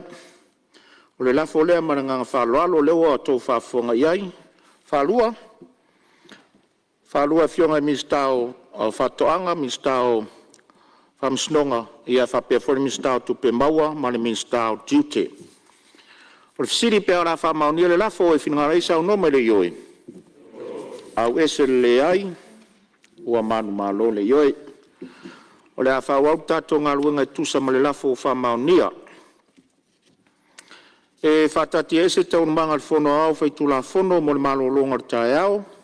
O lo sao noa le fionga le sui us whono mo sa nganga tas. O te tāpara o fionga ina I e tula I mai whaau au lau sao noa. Tai lau fionga le whangwhetalai. Whalua le nganga pe ona. Sao noa le fionga le Palemene whaftai e whelautusi. E malpa ia o le tanga ruenga o afoile. Tau tenga o le nei. I tu la ia mo foi malosi le tino e tu fa wa wenga le Palemene tu la mal fa lo lo fo talai ia tu sai foi mal fo sanga pe tau fa yat nga moni lo fo talai o le ta o le tu la fo no te male e po le tu la fo to fa il mai tau le tato o tuno le o se vale il todo aso tato talboi ese mai a isi fala tonga ma tulanga foi pe na masani ai te le ana a mai so ia inga tana no pasia pitai o le tula forno le nei ia o le tato mai tau o le tama o inga le o tato tuno o lo fa pena ona lio le sai ai pui malu ia ilo na tau le la ule mai tau lo fenga fongtala pita yana la swinga te tele ia wa mai tau ia et tau ona tato fela fola fo ia le to fama le utang na ia mausali ma ato toa ma ano e walon fatinoina nga fo le tula ia lo fenga fongtala fa ali se manatu o komiti fatonu e tele fala tonga tato malo fa pena na wai fatino ia tula pita yan wai se al komiti fatonu le o fatula mai ila ule mai tau ya fu tula fono na to ile la ofenga fonga fatalai o le fesili fa pena na oso mai pele il manatu ai sa o apena na tato tilo ele malo yesu inga tele a mai tau le lua fe sulima na fa pena na fa ele su inga Ia ma tai fono ai le fionga le kovana. Le manatu lau alunga sai ai. Ile nava i tau awa o lea sa tatu wasa mai lo ngasami le. Le fio atu le fionga le. Tai o le tuangai. Ia o lona temi le. La foli mea na manatu ai le suia inga lea ina ia whapenao na tuma oisia. O le pui nga malu. Ia ma aua ne ia afia i se whapokiki. I la ule mai tau. Wal na foi temia o komiti whatono e la malaina o tato atunu o se atunu to i titi. To i titi a ainga o matangata. I loa le lesi te mali, i lesi te mali. I loa na pisinisi. Tau te malama le leifo i ai. Le lau fatula i mai le suinga lea. Mo leo te fono ko vana. Ai fau tuanga. Na lai ona talia le nava i taimi. Le nava i tau. A fuala ia lua fe sulima leo ua lua fe lua sulima leo. Leo o tu e faile suia. Le mai taula ne usunga fono. Le pe le ua vavea. La ua feonga le Palemene ma le naitu. Le nei suia inga. Le ua whanatinati se awala. Le nei suia inga. A o le aso na fianga. Pea fai, whanga solo pea, a tu mau pea le teitai fono i le kovan. O vesilia o lea, a pe nao na whatula i mai i loo lea, manatu, vai. Ea ma le nei sunga fono. E ei se a fianga pea fai, e tu mau pea le kovana i teitai fono. A le asi tilo le malo, pea fai se suinga. Ese mai le teitai fono i le kovana. A wā o mafuanga te tau, ma mafuanga nā lai, o na whaile sui inga lua fasuli, whautuanga. O whautuanga, ina ia malu, ia ma pui malu, e tamau ainga o si o tātou atunu. A wā o I, o lo whapenao na whawai ai. Nau whionga whongwhitalai, o atu na ngumno ai ole, o le nei o sunga whon. Ale mai tau, o le a se a fianga, pe a whai, e tu mau per ko wana, e a vea mo teitai whon. O le wha solo ia o mawhau whaunga, I mea o te tupu, lau a whionga le whongwhitalai. O le tātou te tālia le sefu enga o le. O le tātou waafo le nei na whatau, 2 miliona nā luai. E o ma le temine, o le tālia le tātou Palemene. O whea o whai e le susuenga. Whea afuai, o le komiti whatonu. O la tau ona le whautuanga na awe le minsta. Le na whatau e le wa. O nai fōlinga wa ia o te whaa. Ila atu ina ia whapena, na sila te toa ia ili tātou whainga malo. Eo. O le komiti whatonu, e ona le whautuanga. Lea ua le iloa atua ili tātou 2 miliona. Ali alawa ili tau nume le wa ai samo. Wheo whai ai. Le tātou EPC, o le komiti whatonu. Le ngau ili tātou EPC. O le ala tātou whautuanga na awe le malo. Eo. Le foi lau tātou sila komiti whatonu o whatula I mai. Eo. O ai e a whaina, o ai e a moa, pe atu lai mai ni pefea. O le matou mai tau le na. Leo a anginga ile. Ma o tanei le finangalo o le neitu, sila tutoa ia. O sa matou tau whaafale maula o whionga Palemene. Sila tutoa la o whionga I le tulanga. Sao le lei oi. Ha me o me sili. Tupe maua. Eo, tupe fau. A tina e sio tātou atunu. Ele se mele anga. te tau na tātou sila toa. I leo te lenga. Ia pele o no hafa ina ilu tātou atu. Te lea tina e olofa penao na fuafua. Le lei. Le se mea leang. Ale anganga le na. Ale ale mea o le hafa ina ai. Whainga whawai o loo iai le taimi le nei. E vau te tilo ile. Ele li poti luafelu fa, luafelu lima le. Fal tupe tututo. Ia lo le li. Au mai le fau tuang. Au mai le li poti e soe tusili. O lo le li. Ia la tu fofang. O le fesili la na le tu lai mai tia. E ape a fai le fsua inga le ai tu mau ai pele. E ko vana ile. I tu langa ai peo na ia. Autonomy. Aua ne i lua luangia. Mani whainga whapurkiki. E anga o i, o le whatu leo, o le wainga o le tamau ainga o siu tātou atu. Nau a whionga le whangwhitalai.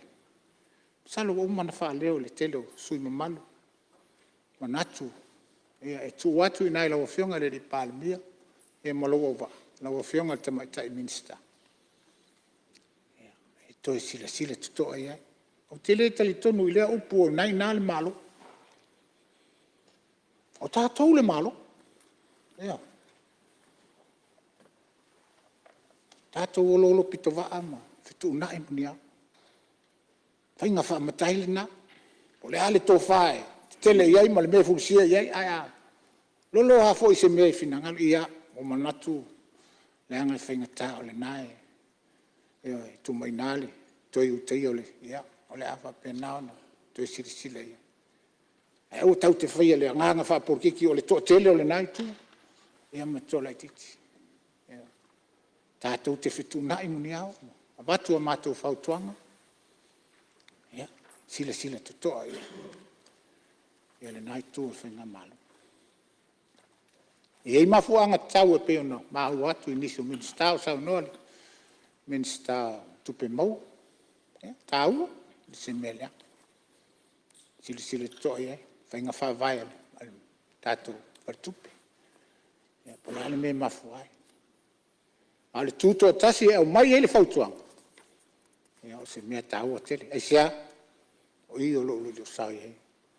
Ia tamau ainga o se tātou atu. Ale nganga whalolo o whionga whungtala. Tunga awhana, ia neusunga whono. Whaftaila o whionga. E Palemene o Tofi te mamatua ile. E whionga e atea, a vema minister. E o mamana, lau whionga al tama. Whaftai fo ile. E le suyo sa whatalua. Leo tula i maile nai tu. Malo le pali. Ia umai whal pali inga, umai nofo na. Ia o le sila mea o lo nofo lo i mele nofo le pali. Ai malo le aso o le moto e nofo. Ui o lea, ia o mamana. La o whionga le. Ia langa leo tā ua le sui o sa whata. Ia tu atu lewa no le sui o sa whata lua. E le uso foi no le va. Na alo le fiafi. Mai le uso le luma le tangata la tawalong. Mana yal manong yol lau losa tu mai song itu mana ya alwa ya alwa to fa tu le lelu se tu mai ya talos mai ya el talia lelu talos saya na mai mo monong ilei alela tawon taw nu tawa mai monong ilang mata mo fiele urfatwina famnianga sa uno fana lila e onga sa uno pita o fatamali ia ne foi lá o sa uno le to tau fanua le mali toa ia le yo suanga o mountain alanga te tena fa fonga lu tu malo me le o te fa pe toi le ai lo na e lo na tulanga o le silsila mamau tiltilo mamau mo le manuia o tangata. Ia la ua mea titilo wal manuia o mātou tu malo, a leo se fsu ia ingo na foa. Ia po se tau feulanga se tamai mani lai titua lima. La io, tau titilo. A wai fo taimi fio tau feulanga maunga kikele lele. Kau vai se maunga po a kalo oso. Ia, pe o tulanga ia. Ai fa tai tele mal fa manianga. Alo. La ofia mal tau feulanga. Ia pe o se tau tala talatu le tau toto ni fiaf ia manuia fono. Alo, se amu ia o sa fatalua. Tele a fa manuanga le tu al mota. Ia awa te pole. O poa fo le atunu o le masina e malupe a welilu. Ai lo na atalua. Ia fa umamai sa unoanga sa nganga tas. Ia, whawhitai, ai, au sio uso masani a matala. E te o manatu sese e iso mawai a leona. Ia, e whamani atu, e lau no fo inga, ia, ele nei foi, e paia inga lau, whionga riri whepule. Ia, lau o whionga whumwhetalai paulea, o le nganga moni, ia, o le tu atu. Sa mātou tu alalo le nai tu, ia, sile tutu o iai, ia, lau whionga riri Palemene, ia, malo o waa. Ia, to e fitu nai muni au, tātou atunu, e whapenai. Furisai lava, ia, tua lava le o, ma whapenau na. Tonu mātou atoa, ia, manu iau whaipa lau whionga riri Palemene. Ia, wal whatino inole, tātou tula fon. Malo sa noa. Ia, o le au te tele au whautuanga ma tima inga. Tu malu mai foi whautuanga a wale malo. Ia, malo whaftai sa noa sui o sa nganga tas. Ola tu e mai ta watu le tu al mota le o tu tele la vani sui. Le o fo mai le sui o ia se maria que no al sui ai tu pa la lo sei tu atu la vano ta malo se usile sa no nga sui malu. Ile to vai a fo fala otto. La pa anga le mota le fionga le to ta fa no ma mai fata si lo fa maleo. To pa fo le tangata o lo hotel ton winal night tour mat. O lo fai mataula i le vale na o li siri na e te sau vai e whaftai moltu alalo o le sau noanga i komiti whaton sa o le lei sa o le lei tato SOE aso lente nei na sisilai ua fono uma mo le urua i teimi au mai te fono uma members umo board e fono whatasi male mtanga luanga male minister mama toto tolu ia le responsible minister shareholding minister and sector minister ta no ai la me tonu ale te sa no ia o fai unga fa le tonu ale tai fono ma board members e ta te safal te mi ni ale fo ina fa tu tala le PC le wa sa no ni tato va o le a ele ai se feso ta inga tai fono ma board members mare malo minister onole al tu la fono na vese ai minister tai fono ai fa tai fono le tunu ela tau fo atu nei a sa o le lau sa no por committee le fa tonu le central bank le a fia per SOE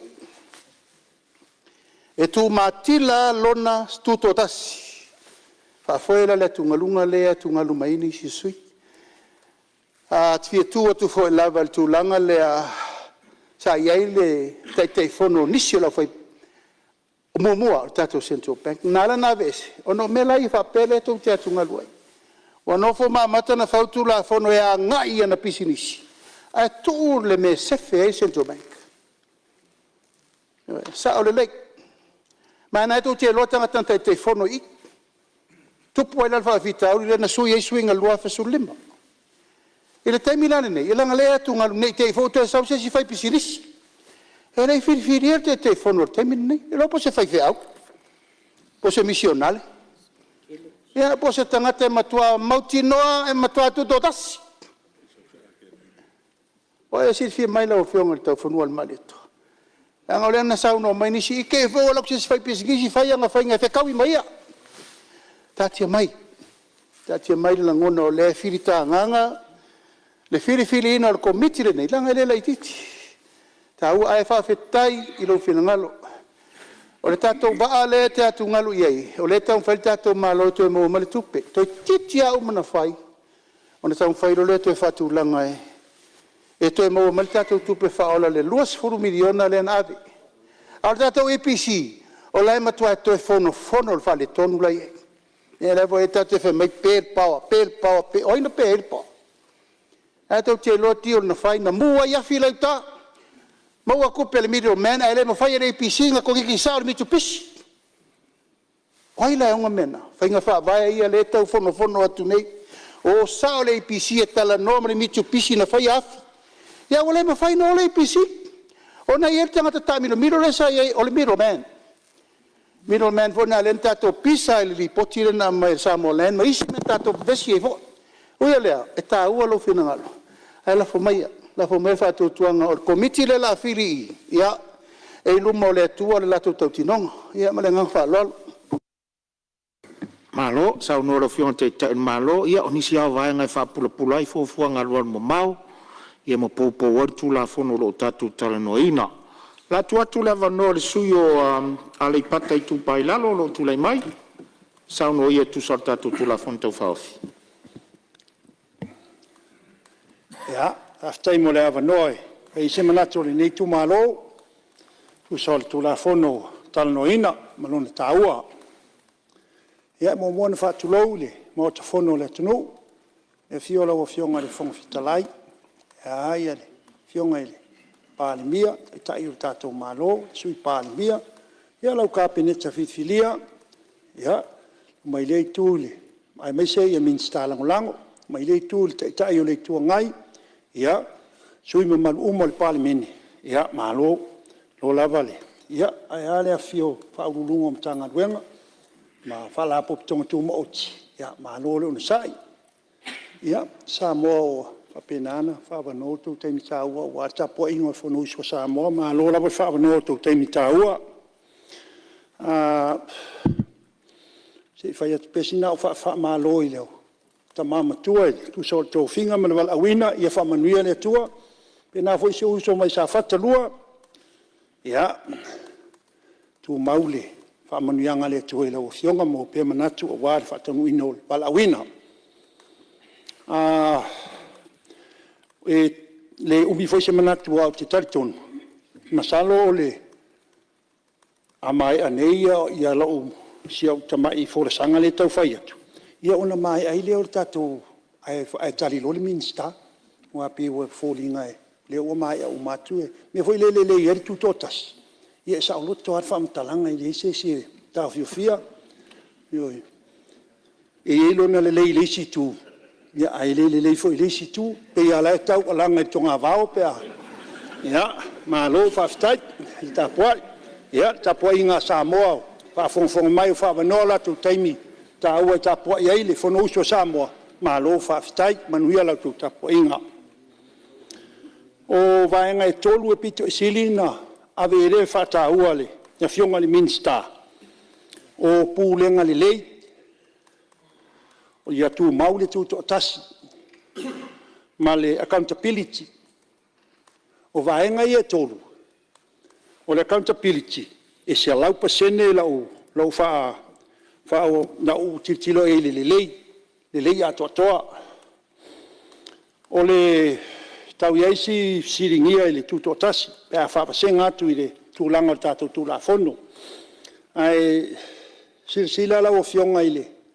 minsta male tu la fono teu e sele ma nai ole tala angole fa tu pe tu tonu ile tu la e to alima la to port o le mafo angole fa mtalanga e to alima le port ale fa tu pe tu tonu ai na le limas fulu afe ngata mai ele la tu pe fa nga ele tu sala mai si tato port sia pena ta ua tele o taimi si port e te se lau mon tu po afe al wai la tu sa pele a torto alimba le ala ua ele tu langa to si ile fitu e pe ya tala ina fa yatu o se fa matalanga tu watu si la ye ile lei e fa tino ai tu tema fai va fa pena na fenga yai a tu tilo fo i tato tupe na fa pena na fo i mai tato fa tupe tonu tato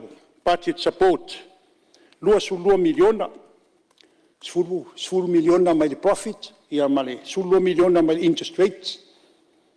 Mai le interest, ia nā ma wai le 10 miliona. Eo foi le tātou lua tolu lua whā. E foi nā whai mai e tātou whātupetu tonu le 10.9 million mai le soaswani tātou pati support. Le tupelea mai foi le interest. Ne le eise tūlanga wha le tonu sa au vai atu e tūlanga ia e whātūlangana. Ai pia le whamatalanga na o a whamatalanga e watu. Ia, tangtanga i eise le leit. O tūlanga i le. Pauale tūlanga le te vai ai. O pe whawholinga o tātou whi nau. O ai au ai le atua. La ua whalongo. O te leo taimi pe nao le atua. Ai te ioi mitari tonu. O le atua manana fo inga mana whamanuianga. Ia e le teitai na whasenga i se tasi. E i loa le whamanuianga le atua. I launga luenga e whai. Ioi. E le olo wata maila e tau mitai mai. A o le whātau nuhina o launga ruenga. Le siwa enga la o fionga i le whonga whetalai. Tau ala tui la o fionga. O le tātou whātulangana o lo iengi i le tātou tupe o le tātou tūlanga le tātou tūlafono lo whanga solo nei. O lo nā matanga mai le tātou tau a mataina la o fionga le whongfitalai. Ia, marisira fia fo ina tātou o tātou puisitingo o mai a tātou pepa. Na o ina pina a mata mai e ale fsiringi e lo usui o le tūlanga lea. Mai tātou pepa o tātou puisitingo. O lo tu umai ai o le tūlafono a le Central Bank, e whaatino le fionga tamai tai kovana, pita iane tau te o atu tātou whaatino ina. Wa mai fo tātou porkalang, wa ese fo ia le, vaenga la sa wai, e o ilo na whaatau nu ina. Ia na toe sauronga le leila. Peo ina ana a mata mai eila o tiritilo, e sinta mai wha le tonu i tūlanga ia. Ola wa aima lau tiritilo lau fionga. Pea o le amatanga mai ana, amatain tau wha le tonu. O le popolenga fo ile tau watu le tele o manatu ndau whalonglonga. O le popolenga i fisuia inga le la tau whai nei. Pe ieiso na afianga si o tātou malo. Ioi. E le ai ama se a whaina o whatu sanga fo i o isi tu la fono per tu la fono nei. Paualo na tāua. O le tātou Central Bank, whatupe tūtonu.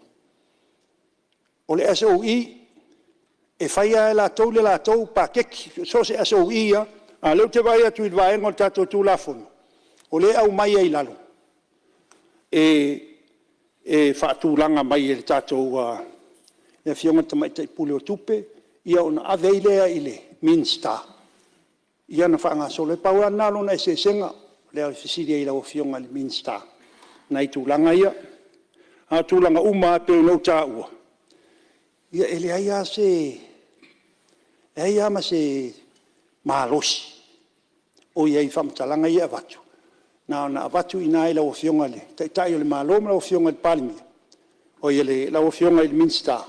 Se tanga i le tūlanga le lei, silio na le lei. Ia wāre whatau nuina o le tātou. Sui ina o tātou tūla fono. O le la o whawasengana malau si whanga le tua i le tātou ngaluenga o whaingi. Ia, o le tataloa, i eino na manuia, i o i tātou fuafuanga whai.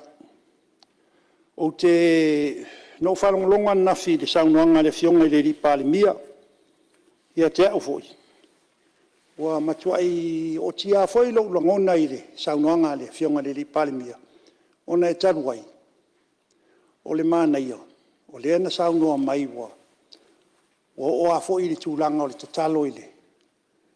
Na o i le. Pe o le tatalo fo i le asol mona, ta sili mea mana o mia. Ia, manisi mea pito sili o le tāua. Ia le na o i ai. Whamanuianga la nā le tua. Lea e ai nei lea sapi ai nei le fionga i le ri Palemene. Whamalo i le tau selua tui lau fionga. O le tatalo ala ia lau le neisui, o le mea sili ona le lei. E le lei mo si o tātou atunu, mo le luma nai. Yo tūlanga nai, e mana o mia. Ai, le wha o maina lo awanoa. O mori atu le wha malo ma le wha taitele lau fionga le fonga fitalai. Tu sa fo le wha awanoa o te mitaua, te o tuai le papai eina o le primary school le nei tu malo wha fitai wha awanoa o te mitaua.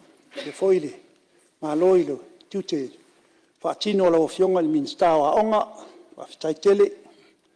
Ia, ua fiasi o mātou tu malo i. Ia fio atu, matala atu a au. Ia, nāna whamanatu atu i leisi vaenga o tātou. Min star sa watu i wala aulia. Sa tā pā ia le account al matou a ongai. E tu, e tō mea rofa. E o mari temi nei ele ai ma se mea rofa i tōnu le account. Ai te fia i lola po lalme nā nei tā pā ia. Tā pā le account. E tu i eni mea rofa. E lea whaina pau ane mea. Ia ane manuia o lea tua i so se ngā lunga whai. Whawhitai tele, tai molo o awanoa. Ia, whamanuia pe lea tua i lau fionga te tai o le malo. Ia meise lau au waa whifilia. Ia min stalango lango. Ia, liu mai lei tūle. Ia tua lea fionga te tai. Ia, sui malu umole. La vaenga, ia, meise foi maua nei masio uso nei o lo tutuile. Pea le whamatalanga foi lea e le leileanga. Ia, le whailau tūsima. Talenga to'o ma. Whamalo mo le. Malo lango ia ma le ofisa malo mo le. Tau singo tātou fono. So se awala i so se. Vaenga ese. Ia, ia i pere manuia o le tuai manatue. Whaatino ai a ngā luenga tātou pūlenga o tātou tanga ruenga, tāla putonga tu mote so tātou tu awale le lei. Ia, manuia tele fono uso sa moa whaftai mo le avnoa. Alo, whaftai leo fionga sui malu, ale pata i tu pai lalo e tu sa e foi o lau saunoanga matango fi, ia tasia e foi lau saunoanga. Ni iwe saunoa mai le atu polenga, i le vaenga e o i lau saunoanga le ai. Ta ua mauto fina ngalo whalia, ta inane po fele tu o mauta e te alala mai whaafio ai, tau avele no fole tu malo, ta ua uto fina ngalo whaafonga le tunu. Pea tu sa i le mai ta watu na fo, ia lewa soota iau le tu o mauta. Ia la tu watu le avanoa i sui o le tu o mauta, pea iese si fia saunoa tatu tu la fono tau whaofi.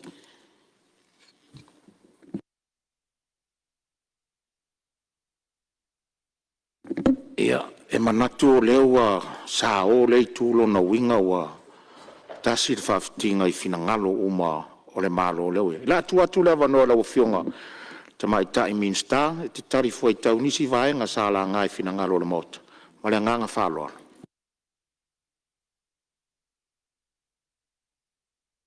Lau fionga i le fwngpetalai. Mori fwoi le nganga whawhitai i le tātou sa whainga i mauta Palemene. Mo fina ngalo. O fesili mamanatu sa whalia. Tu sa ima tu la fono tau whaaufi, mo te unga. O tu la fono le whatupetu tono sa mua lua ono.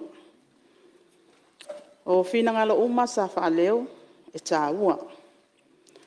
Ono le aunga le nāo whainga mea. O le soalau pule, ma whaamanino ma tā upu, o lo whaatala noa ina. Mai e fo ilo tātununga o le tātou sae whau tele. O le tele fo i o sulu, e maua ai fi ngota. Tā pena ai le tātou sa folau.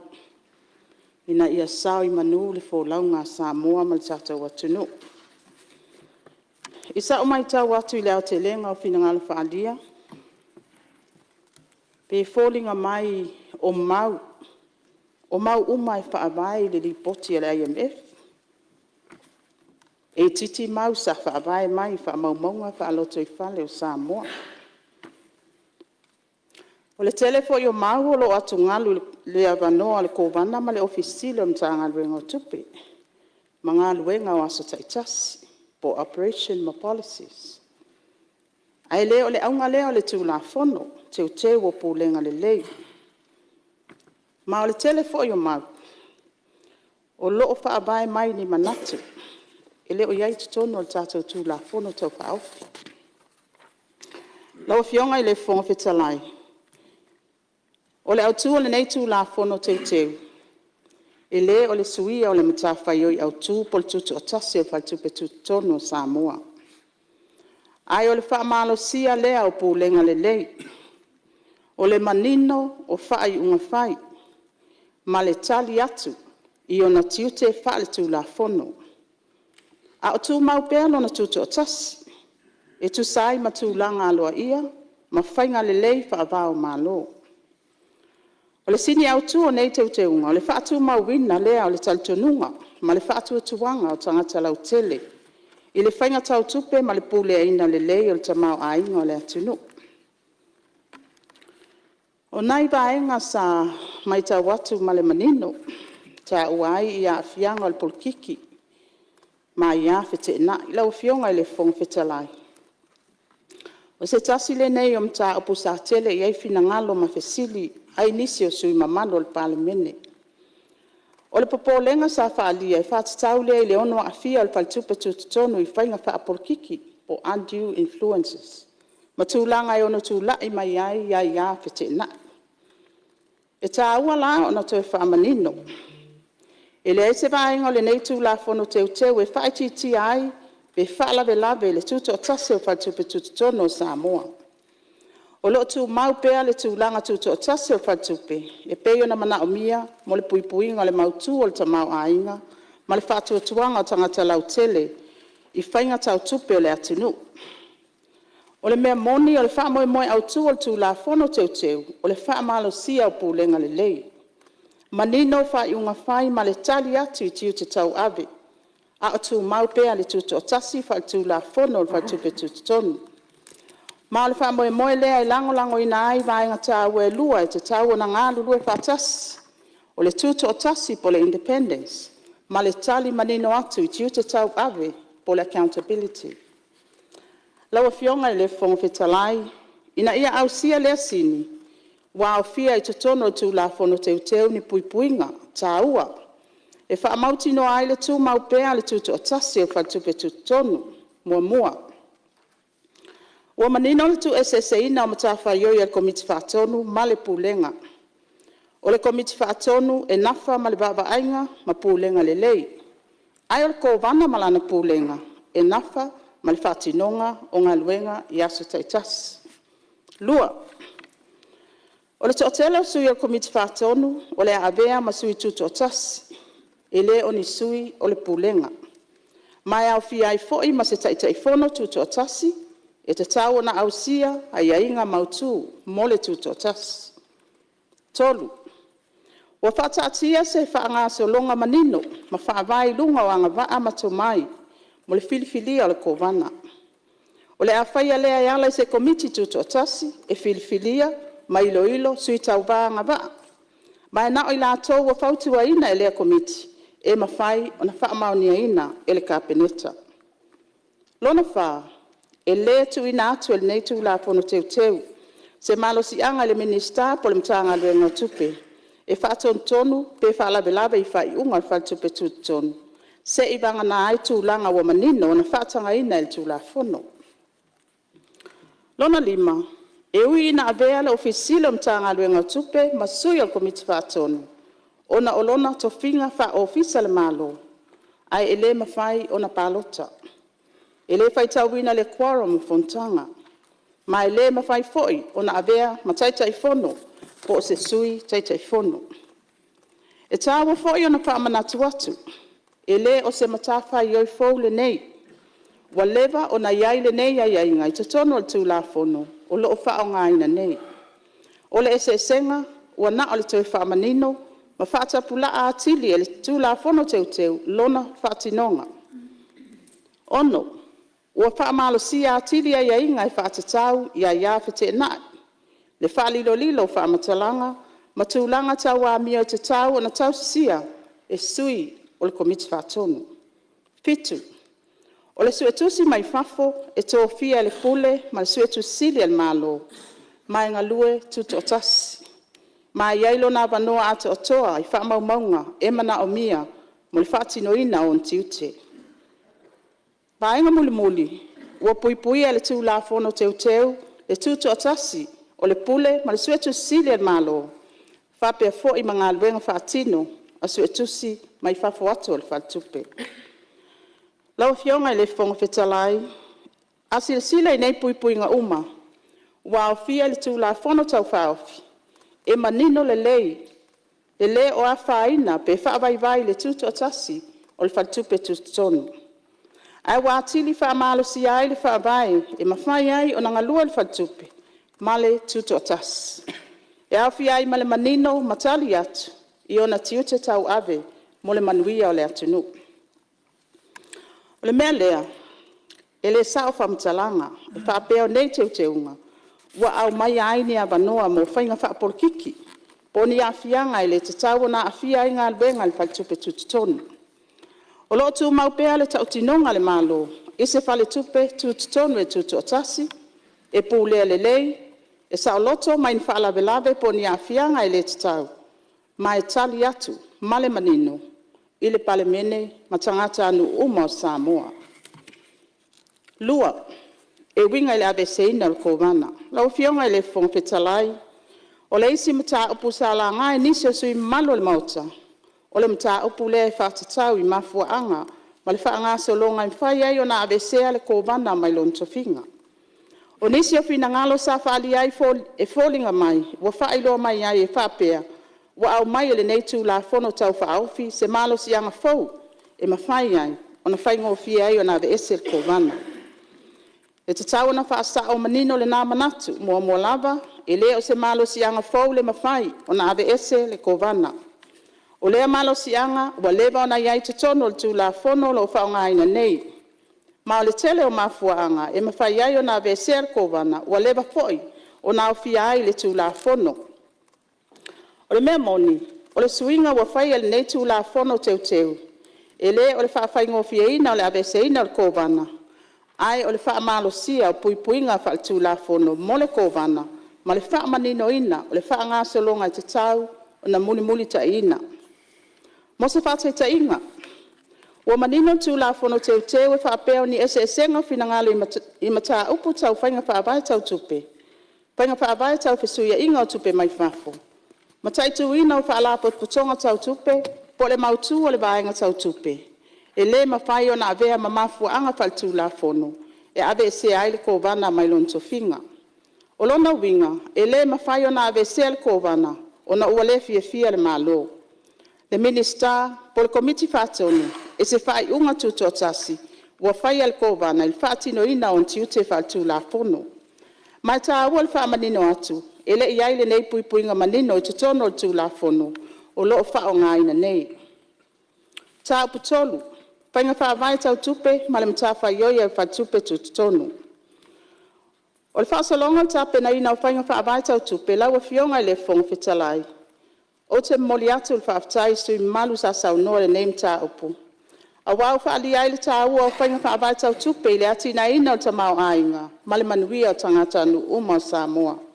Peitai, e te tau na whaamanino nisi o manatu, sa whaalia ina ia sao ma ato atoa le malamalama o le maota ma le atunuu.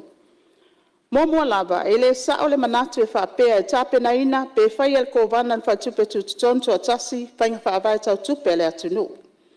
O le ati ina o sa whainga whaavai le malo, e au ai ma whainga whaavai tau tupe, e muli ta ia se whaangase o longa mai a ea ma manino, e au ai su e suenga, whaatatanuanga, so ala pulenga, mai loilonga, mai paanga uma o lo afia. O whainga whaamai amata mai lava ilu i tau mwhawhita uli, o lo whiangai ma le atunu. O na so ala upule lea, ma vaenga ese le malo, pesinisi, whaala putonga, ma tangata anu, ina ia mautinua, o lo atangia mai ai mana o ngamoni o Samoa. O le mea lea, o le saunoaga i whaapea e whai ato atasi e stangata ato atasi whai unga, e le whainga whaabai tau tupe. E leo ngā tasi ma le whaanga solonga, o loo whao ngā ine le malo Samoa.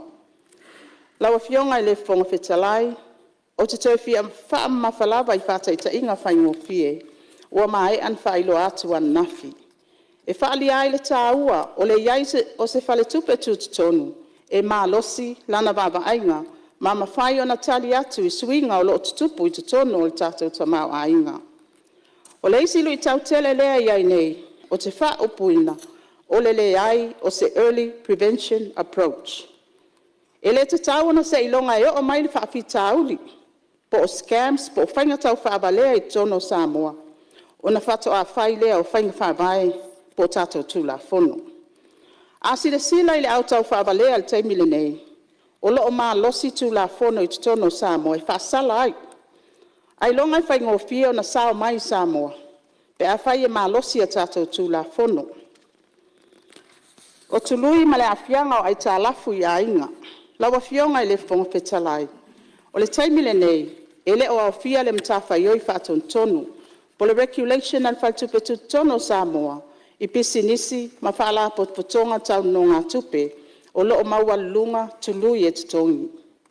E le o au fia uma pisi nisi whai ne tu la whono tau whaofi o le credit registry, po wha maumaunga mwha matalanga tau no ngā tupe, il tato tu la whono whato a maea na pasi e nātu nei, ua nao whale tupe commercial banks. O si o manga Samoa, e tele whaala belave, ma tiute i asa uma, e manao mia i pia le tupe. O le tele o a inga mtangata whainga luenga e maua lalo tongi, wa o i tūlanga la matia. Ona o le mamawhau ai tā lafu, ma le maua lunga o tupe, e toi te tongi atu na i lo le tupe, sa lato noina i le amatanga. O le wha maunga le mtanga luenga o wha masinonga i lana li poti wha tau sanga, lua olua lima, lua olua ono. E afe lua se la uiva sfulbalu, small claims po tangi. Sa wha mawina le wha masinonga, e fese o tai ma ai tā lafu, e i lalo ifo le sfulwafe. Lea ua le mawhai o na toi titongina. O le toatele o i lato nei, o mātua nopo toatasi.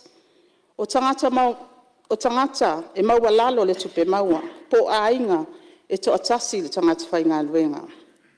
Ma le mafua anga lea, e tā wai, le iai o se whainga malosi o pūlenga le lei, ma le vava ainga o tūlanga tau tupe. Ina ia mwhai ai o na maua wha maumaunga tala whea ngai, ma ilo, pe mana o mia ni suinga i tū la whono, ma whainga wha vai, e pui ai le manuia o tangata anu. Ia manino foi, e leo le wha moe o le malo, ina ia tau fia ai no ngā tupe, po o le wha whainga tā ai le avanoa o tangata i fsosoang tau tupe. Ai o le matawhai oi o se malo, e tali atu, i mana onga o tangata, ma puipuia i lātou mai tūlanga, e ono la matia ai lo lātou soifua manuia, tau te mau ainga. Ia, Maria whenua lau fionga le tamai tani stalo, i eil whau la vea mai a whale ati toru la tua tu lewa no. Sai ele tal to nunga se mai al for sanga to tal to no fionga ni ti o tuaile fa sili la ngole pe o supolo ale tele o vaenga. Ole me la valentu tu li loe e lo sui. Ale sa no le fionga ele mista. Pe o fa mautuina le tofiaina o le pule al kovana. Ele tu sai ma tu la fono. O tu la fono le manino. O mo tsa fa teleina au wala e fa malo lo ai le kovana. Ma le principal act. E na uta ai upu nei fia manino ai. Me fa popo ia. Le au ka ma o fa sa mo. The negligence te fa sa mo mai i.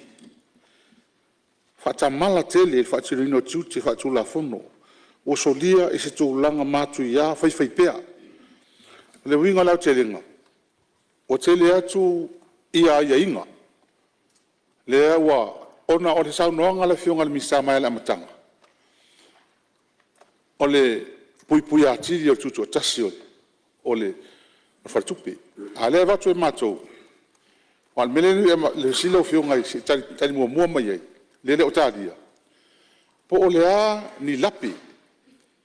ni lape sa yeli ili tu la fono le afsu lima awa fa sa te inga o se me o lape le o nanga ale ko vana male mtanga luenga o mafu ai ni swinga e au noa mal silfia e au noa mal environment o le ko vana male mtanga luenga mai le amatanga fa inga ni tu la fono wala le lenga tele matofsili o tele matfi malam lama le pensa noa tu nei tu ele follow the process le tu la fono le no winga ai vaenga o naita mu fai o to na pe mai le mtanga luenga mal ko vana mai la to ye fe tu la fono mai o le mtua manino le fo o mai le fe awala mf o le mtua manino mo mautu le lo fa sulima e le mo mia se swinga se vanga na isi me la itinal covenant nga ye pe me le fi sile lo fiong e danga tele upu ye wa mai me fo ai le mam lama tele wa le examples po ta inga mai mar fa lava ya fa fo mai lo fiong te mai tai min status sa fa ula ve fa la toru la tu la no fa wa lo sa no ia on sai mai lo fiong al fai pule o le lava e batu for sanga ia mai o ia toi vai nga ia pe ona e to silnia o le foi fa ilo nisi o vai ele tau ona fa atali ia le tato fa tupe tuton se tupe mai se tupo mai ia ni fa fitauli i tono tato tamau ainga male atunu mo to se fia foi to tele atanga tai o atu ia ma fa ilo atu foi le lato sa pe la o le fa ilo atu tato tu langa le tato tului ia mo to se fia ia wana tato commercial banks ma money transfer operators o lo regulate lalo le afo ile tato fa tupe o a tutoni ai le fa solo atu tali ale minister mo le se fia mo la fiong petalai ai mais fo ia le mo ta Palemene ia ole wo o mai le mai ngalon tolu ole mtai tuina o fa la tonga tau tupe ma le te atu tupe fa so tu la fono la fiong ale fonga petalai ole isim ta aputa o ole mtai tuina le o fa la tonga tau tupe ma le te atu tupe maua mai fainga fa so tu la fono elena tia le atu nu ole patu plaia o luitau e fe so tai ma fuala au fa saina mai si so nga tu la fono onga wa tato va ai le tele o sfainga leo le maua o tino i tupe tele o le fasili lai fasili ngia pe fea ona fa mautinoa o lo le lei ma losi le baba aia o le fenga solo ai tupe i tono le fainga tau tupe sa moa o inaita waile mtafa yoyo patupe tutonu le matai tuina ma le faton tonwina o fala potpotonga tau tupe ma le lango ina o tamfainga le malo e pui sa moa mai tupe maua mai ngai o inga faso tula fono o le te atu fala au fasaina mai si tu a inga solinga tula fono tau tupe e le o se matafa yoi mo na o leo e mana o miere ngā lue fatasi o fala potpotonga o le malo e au fia ai mpal tupe tutonu ina ia mautinoa e pui tangata nuu malta mau ainga o Samoa mai nei a fianga le mafu anga le tawai na mafai e fainga fa vai matu la fono ona tali atu suinga o lo babe tutupu le sio manga o lo tato ia nei atu ai tu la fono fainga fa vai e tu ai fo ona tali atu le malo i luitau o lo fe ngai matangata la utele la fionga le fonga fetalai o nei fataita inga e lua e leo failo atu nei e faitio ai se tangata po se fala potpotonga ai o lo faalia ai le mafuaanga i tatawai ona tu mau le malosi o pulenga le lei o manino matawhai oi ma le mawhai e le faltupe tututonu ona faatino le leila na matawhai oi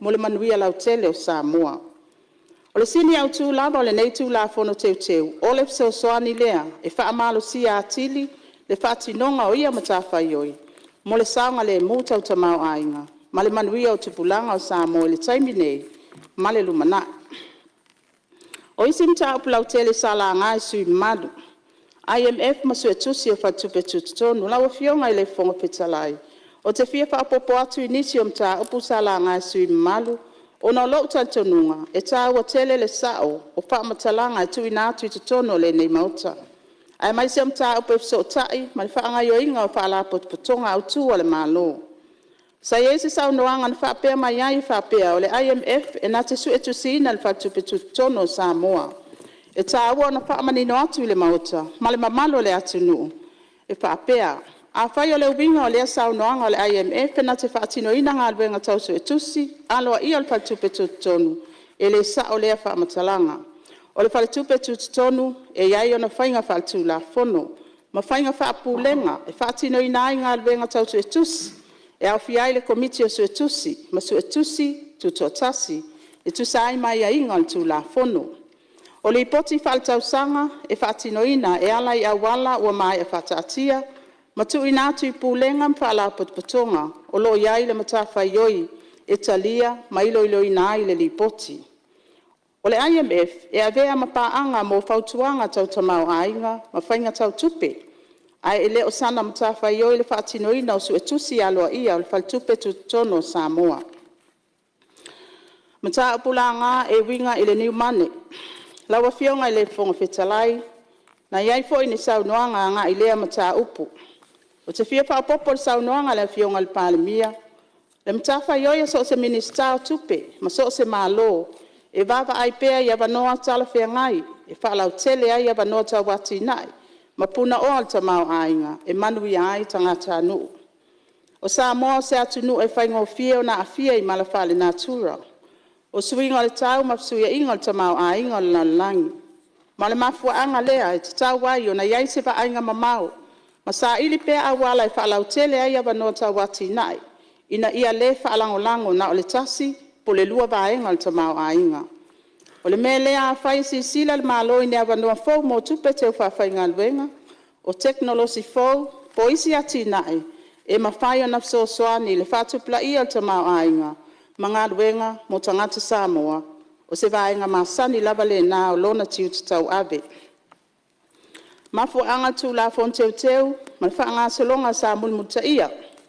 Lawa fionga i le fonga fetalai, sa iai fo i finangalo sa whapea mai e le o afua mai nei teu teunga i ngā luenga masani, ale mta ngā luenga tupe ma le whaltupe tutonu. Ai wafua mai se finangalo le malo po le minister. O te fia fsili atu ma le angang whaaloalo. O ai le malo, pe a whai e le au fiai le mta ngā luenga tupe ma le whaltupe tutonu. Mole sila fia o nei teu teunga, e le o ni manatu fau pato atula i mai. O lo au fia i ngā luenga whata atia i te tono le finance sector plan, lua olua tolu i le lua olua fitu. Lea o lo whai loa mai ai le mana o mia, o le toi ilo ina, ma le whaafauina o nisi o tū la fono, i te tonu o le vaenga ma oti o tupe. E le ngata i lea, ua mai au na uwia e le nei tū la fono tau whaofi, a wala aloa ia, e mana o mia mo le teu wina o tū la fono. Wa au fia ilo ilonga, ma whautuanga, ale komiti o le toi fuata ina o tū la fono o Samoa. Le official lawyer sili, o le mtanga luenga tupe, pa apea le whaltupe tutono o Samoa. Ma ua iai foi tala noanga ma ilo ilonga, mai pa anga tala whea ngai, e au fia ai ma le IMF. O isi tiuta tato whaltupe tutonu, o le whaatino ina, suenga, po le ale neim ta upu ilona winga moni, ta i tūlanga i tau investors. O le whainga le nā o whautuanga whainga whaamai. Ai le tūlanga le iai nei, le na o le tapisa, ai le i whaia se suenga, po watu ina mai se li poti aloa ia, e whaapea mai ai, e le lei, pe le lei foi, le cryptocurrency. E tele foi potential investors wo o mai e whalau loa lato mata upu. O le process le iai nei, e refer uma i le whatupe tutonu, e whai mai le lato assessment. O taimi wa toi maua mai le li poti, ai isi foi taimi, e whiu whatali se li poti e whatupe tutonu. Ma o te mauti noa foi, o lo filongia investors le lei, ia ma investors whale le lei. Ma o lauwa ai, o le alava o lo toa le due diligence process, e te tau na manino, ma whailoa le atunu o lau tele, po public information, pa matalanga uma, o le kako due diligence process. Mata upu sa ta uai i te maita. Ia wha pitoa fo i le wha malo i te maita. O lo umia tu langa wha i te tono wha tupe tu te tonu. Ma le tele o wha alaput putonga le tatou malo. Ma o vainga le nā sa ili ngā malo le i tu te maita. I leo se mata upu e wha tatau le i tu pā, po se tau vanga i le vāua li i mata maita. Ai se wha ilonga leo le anga vaa. O to mai, wha maoni ma le ngalue malos, Umawhai ai o na lātou tau abeina nei matawhai oi tāua. Ma o tātou wanga nuu Samoa, e maua lunga lo na whaaloalo i ta maitai. O le atu nuu, o ni tausi file mu, o ni taitai, ma ni whauwhau tua i te tono a inga, nuu ma le atu nuu. O le ala, e tala whea ngai o na tātou whailoa ma whaamanatu, o lātou sao i le atu ina e ina o le atu nuu. O le neitu la fono, pe aisea, e tā wai. O le neitu la fono, e le na o le tali atu i mana onga o le aso. Ewa tā pena mo aso whainga tā, malu i tā we ono tū lai mai le lumanai. O le matawhai oi el whaltupe tutonu, o le whaamautu lea o tamau a inga. Ina ia mawhai o na ngawhatia so se whaalawe tū lai mai. Ai mai se whaalawe e le i valo ia. Ma o nisi nei o lu i tā ua uma o na whatai ai mal tātou watunu, mua, pa u o le tamau a inga. Financial recession. Le vai taimi o le tasiva valu o, ai mai se tasiva valu wha, sa whea ngai sa moa ma whainga tātou tamau a inga. Na mafu ai suinga mpol kalame toi fuatai, na lango ina, wha putonga wha bao maa loe pe o IMF. Ma o nei tūlanga, na wha iloa mai ai le tā ua o whainga wha vai, maa losi tau tupe, ma le matai tuina le leo tūlanga la matia. Lua, o mala wha le natura. Ua masani sa moa ia afianga o a wha matangi malolosi. O nei wha lawe, e a wha ina ai ati na te tele, o pisinisi, ma tupe maua a inga. Mai mana o mia ai se tamau ainga malosi, e mawhai o na toe tali vawe atu. Tolu, wha mai pipisi. O le wha mai o le misela lua o tasiva ma le koviti sfuluiva, na afia tele ai le atu nu. Sa tāpuni atua oi. A afia pe malanga inga maturisi, ma wha titi ai e vanoa whai ngā luenga mtupe maua. Wha, swinga o whai ngā malom whai ngā wha polkiki, e tā ua le iai o wha ala potpotonga tutu atasi. Ma whātua tua ina, e pei o le whaltupe tu tonu, ina ia tu maupea le mautu o le tamau ainga, tu salaba pe iai ni fesuia inga i whainga malo. Ma le malo si e whaalapa putonga, e sili atu lo na tāua, na i lo le tangata taito atasi. 5. O lo tātou whea ngai nei, malu i tāua le suau. O le sitia mawalunga o tāua suau i maketi whaabao malo, wa fia ai Samoa, o na le tātou whaalangalango pea i o loa mai fafo. Ma o nei tūlanga e a fia ai tau o whelaua inga o loa mai soifuanga lau tele. O le an tātou baba ai ngai luma, e mauti noa, o le ato i ai nisilu i tau sanga o lumana. Pei tai, a whai e malosi whaavai o tamau a inga, le lei le pūlenga, ma malosi whaalapot putonga, e pei o le whaltupa tutonu. O le ama whai e Samoa, o na ngā whatia, ma manu malo i nei lui tau.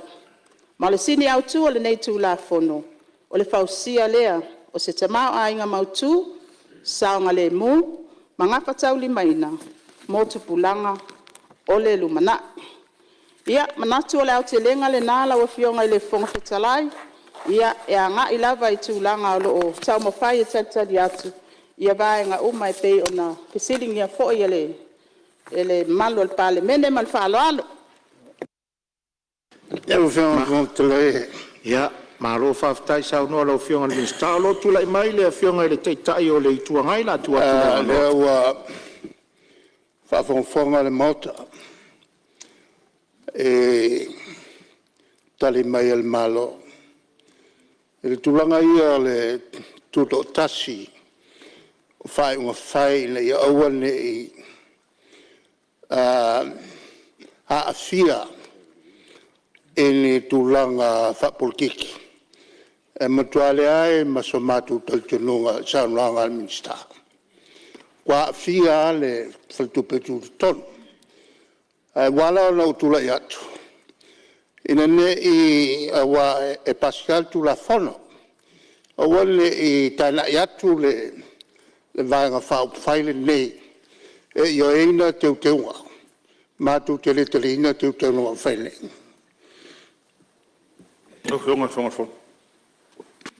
Ia, o lo tula i mai whau la vea whale atu tolu.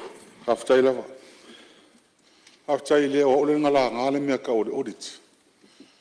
Ngala ngama fo ese kasio sui malu ngai kul miska me mo mo haftai. Le rau tali le fionga minsta tupel tu langa le audit. Le tatu ratoi.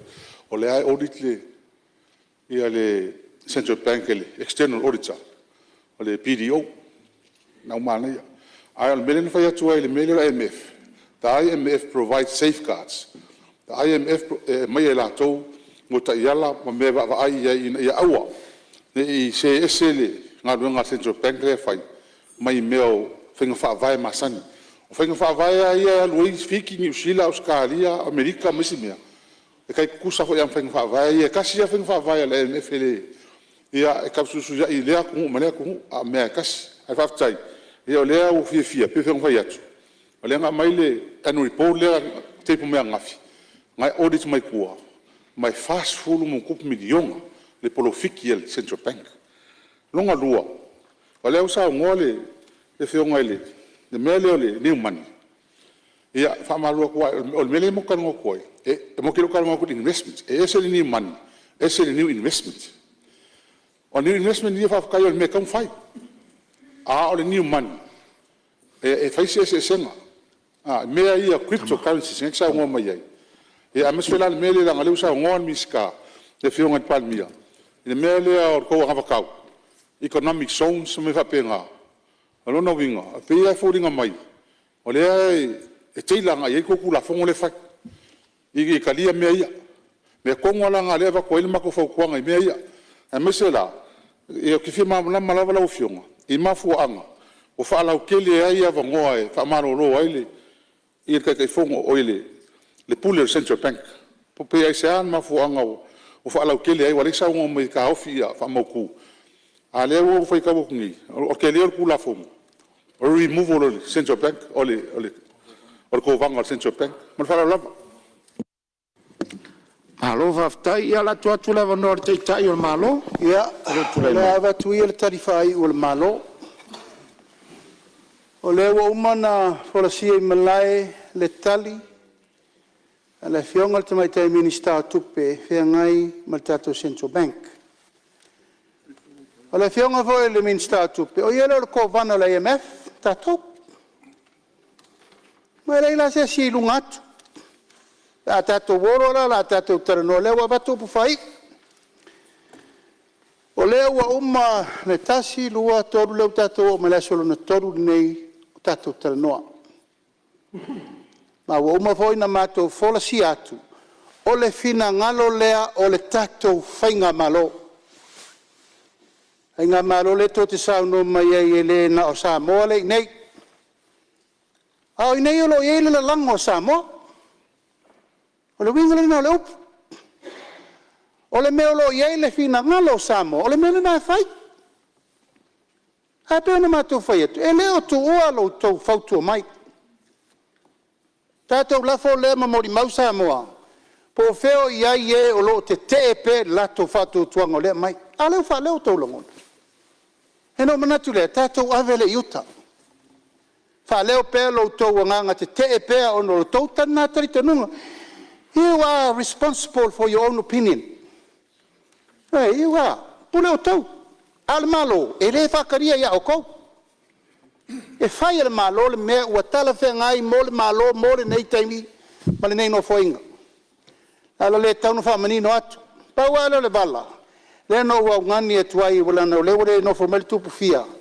O le nganga le nei o le tupu o le whaabevesi o fina ngalo. Le whenga luenga le poisata mwhai e tua le sui wala latai.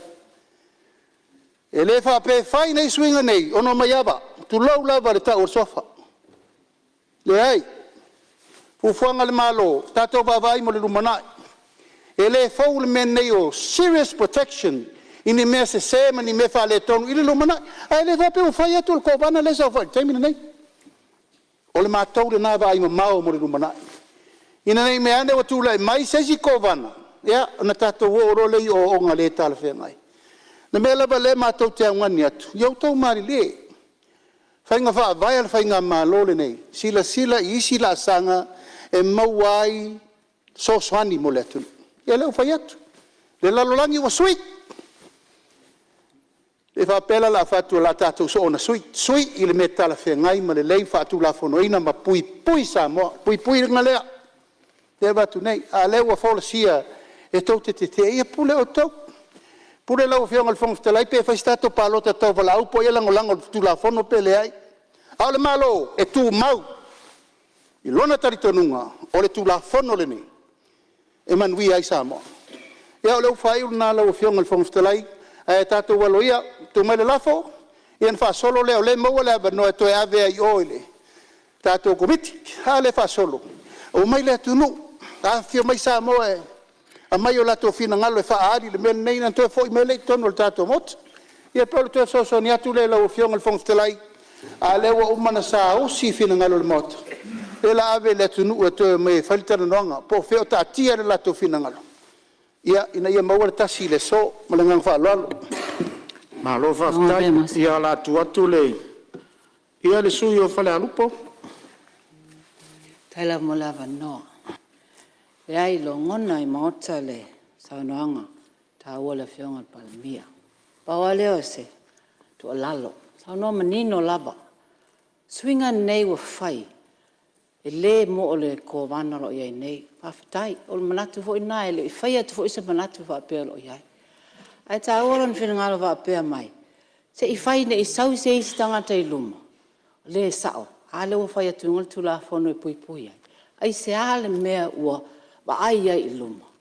Mena venana fesili ai, la mela asui, wa ye se mea ufa le tonu. Le au nanga a leo lo wa ai le Central Bank. Por mena ala ina po poe. Sa me sui se mea e leo leanga. Ia o lewa maua lo finangalo, lewa maua, o lewa maua lo finangalo, e tu sai o sao e fatu tuanga le sao noanga le fionga le Palemene. O la e ia whonga vai uta au ngau au tele mafuanga le sao noanga le fionga le Palemene le no maua. A whai e lo e nei, e e po lenga le anga I luma inisi taita e fau mai o le malo I taita ian malo. O le au te lenga o tau sao noanga le na wha manino le le fionga le minsta o tupel vaenga lea. E la le manatu. La se o wafea ni wha malo le minsta o tupel no o watua lea. O sao whai unga e tusar sao noanga. Au lo tau tu o loa ngai ale malo. Se I wha manino le le vala lea. Se I o ye se tala al fonga fitalai e amata maltato pe sittings. Mori atu whaftai lo fionga I le minsta. Wha malo sao no lo fionga minsta o ta tonu. O manino ma mai o iom ta upu sala ngai sui ma malo wha tau tu la fono tau whaofi. Ia tu maupea, le malo sortino, ma le tomai wha au penga ina e le tua.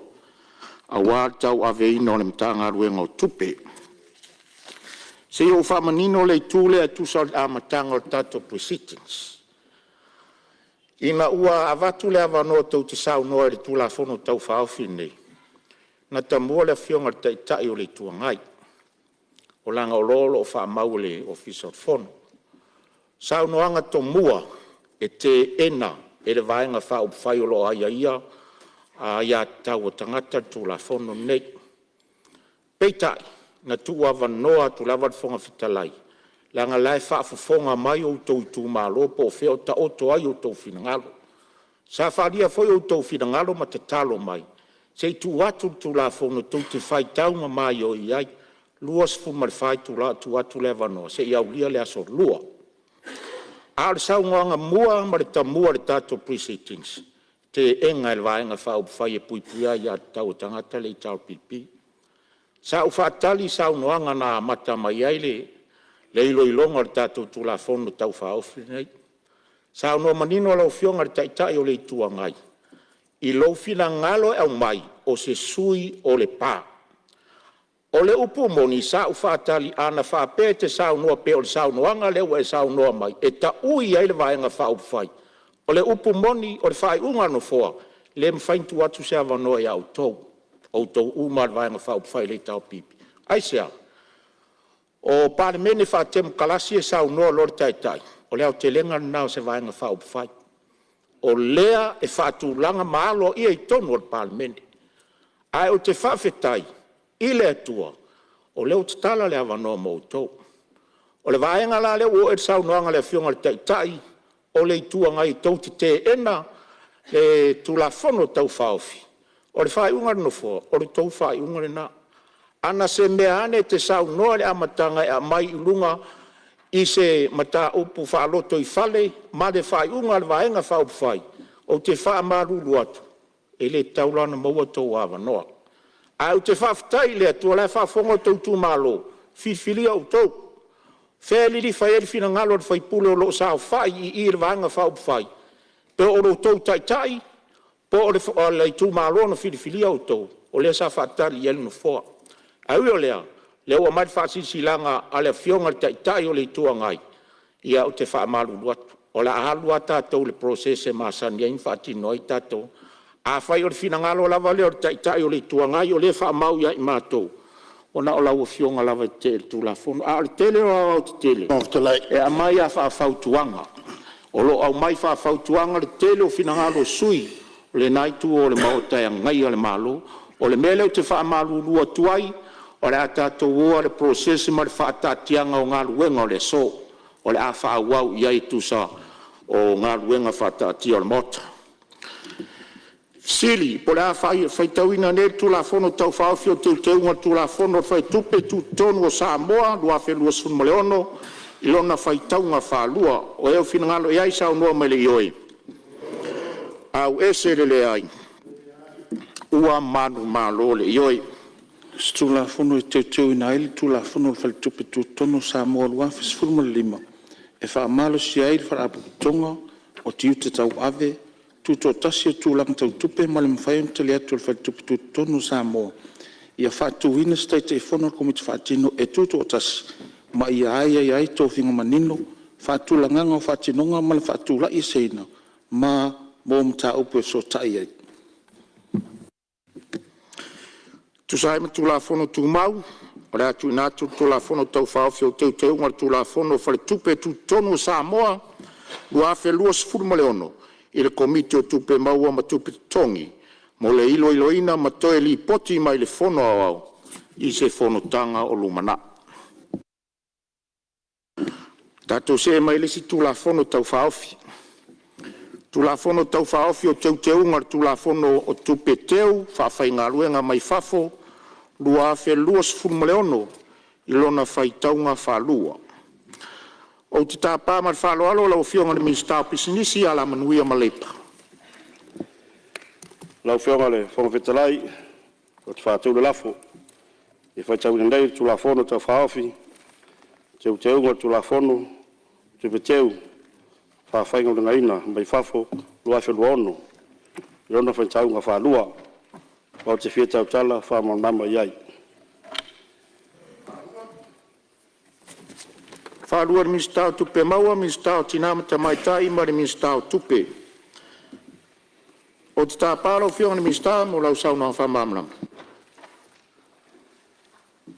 Ia waftai lau whionga le, o te lai mo lau noa, ia o te mlatua le io sam talanga i le, tu la fono, ia o whatu lau pa ian mota, whio lau whionga le, ponga whetalai, whio lau whionga le i Palemene, e lau whionga le sui Palemene, e whionga i Mr. Kapeleta, e lau whionga le sui Fonotaga, e whionga i sui Minister, ia utu lai, ia, patu lau nai tua mota, ia te voia, i tu totasi,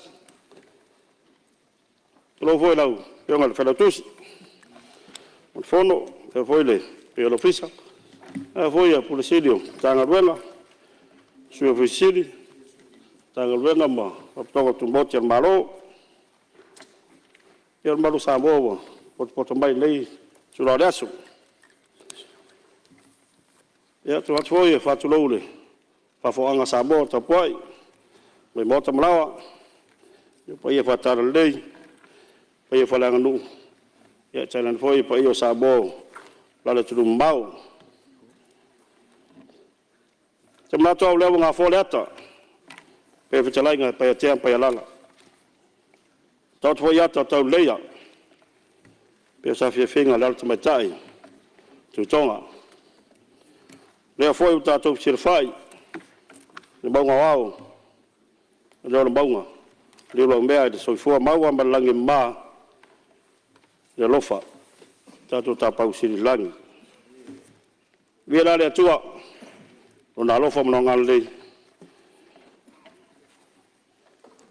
fatal fatu ma lau fong fifia le vai ngarasu tamba lor te fomawa lange mba ia pa ia maulunga Palemene Samoa fa mo Fonotaga li po ia upu ia wase man via Samoa e mata yao tau fionga le fonga vetalai ia utura ia maleava male para tele e fai do fo mota le tula fo tau faofi o teu teuina o tula fo no tupe teu fa fai nga ina mai fa fo lua fe ono tula fo no tupe teu fa fai nga ina mai fa fo lua fe sa fo sinda mar fa mo mboe mar no tainga nei fa to sina mai ai tupe mai fa fo fa fai nga ina i tono Samoa le ngata idea ia fa mo tu foi ma manoa mai ata tau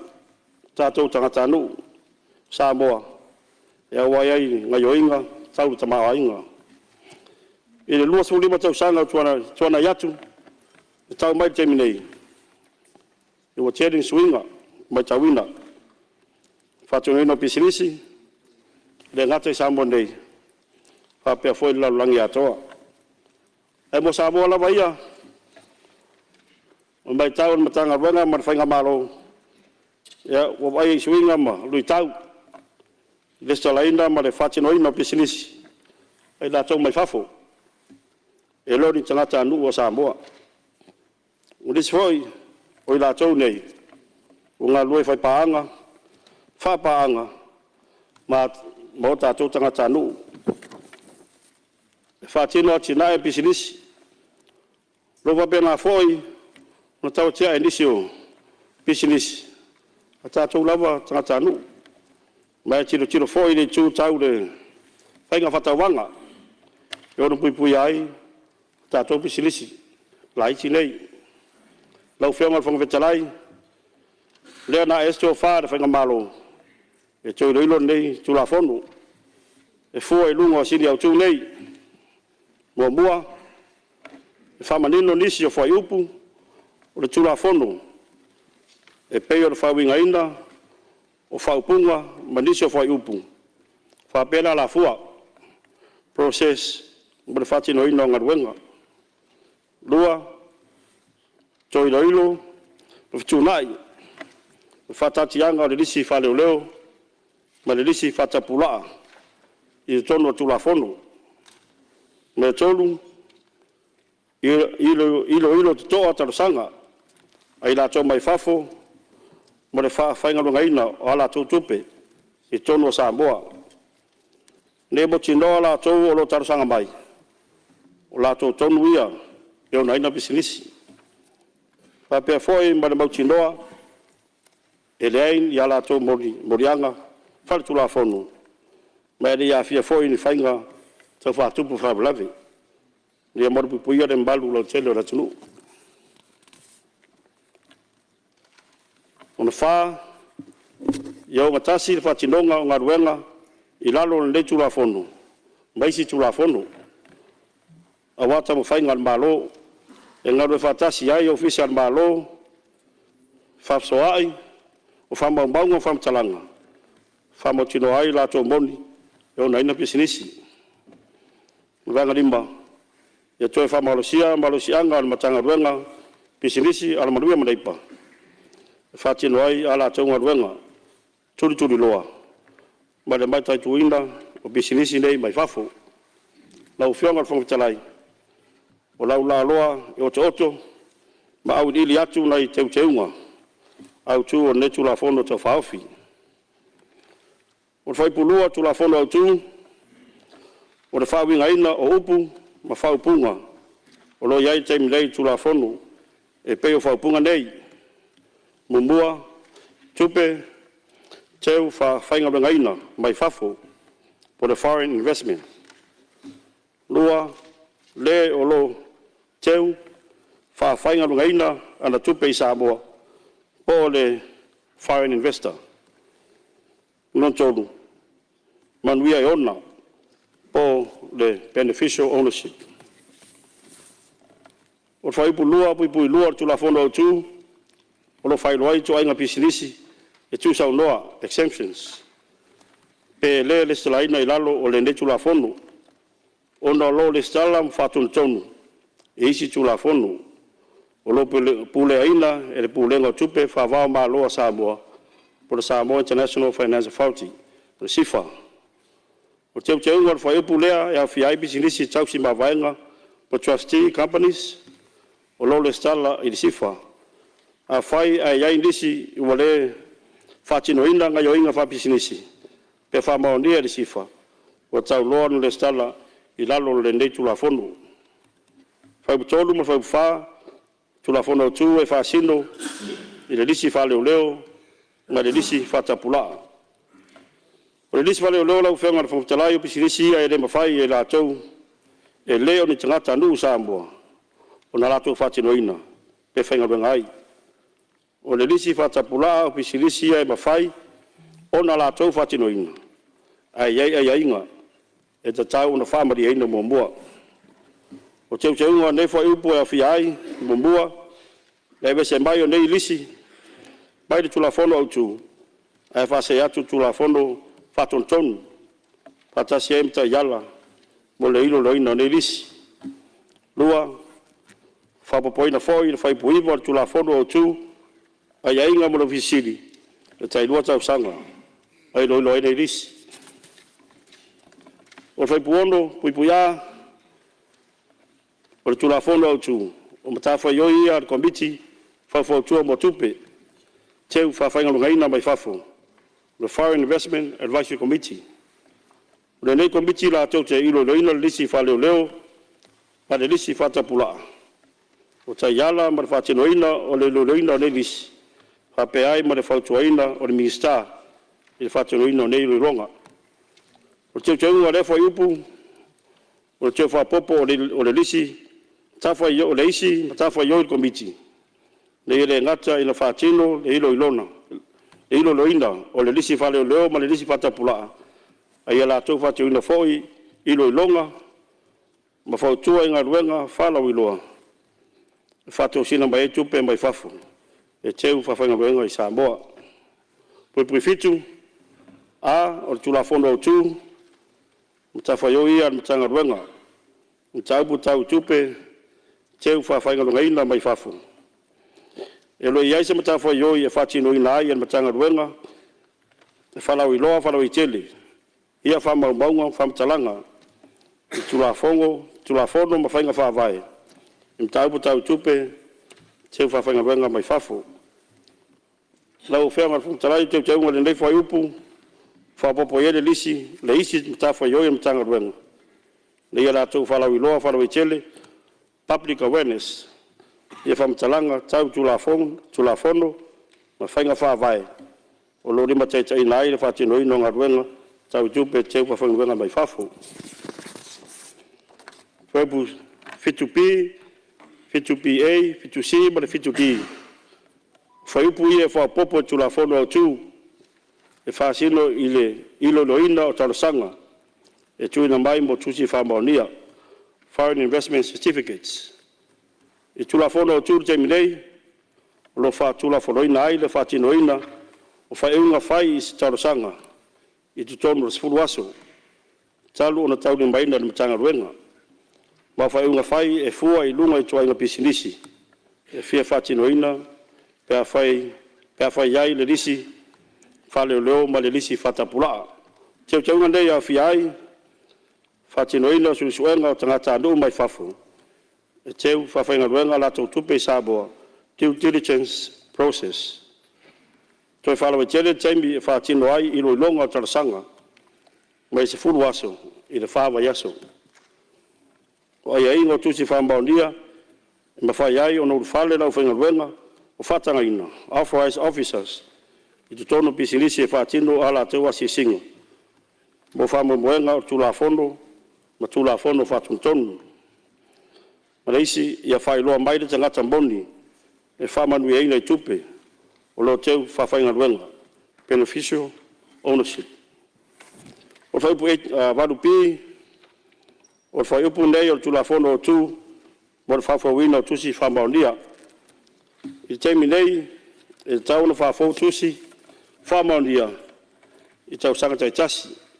Mai te tau sanga mai e whawhau le tonu masina e le umare au ngāru tusi whamaunia. Long whai fōi le tau sanga mai te tonu masina. I le mai ai o le au ngāru pepa whamaunia. O teu ngar whaiupu lea u whamausia ai le tuina mai tau sanga i te tonu masina. E le mai ale au ngāru pepa whamaunia.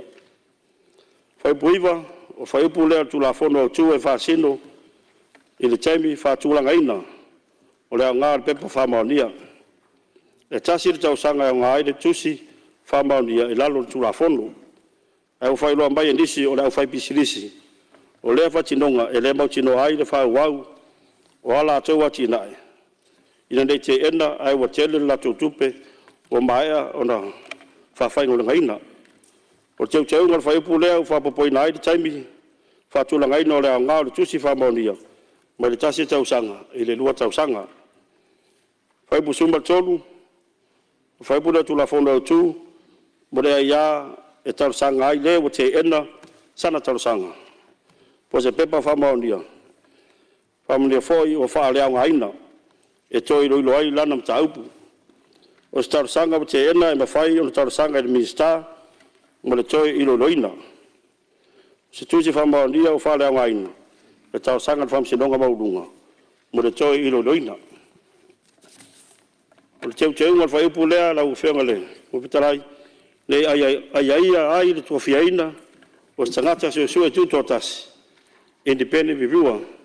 E toi ilo loina whai unga le ofisiri. O pulenga. Na whai e lalo tu la fondo o tu.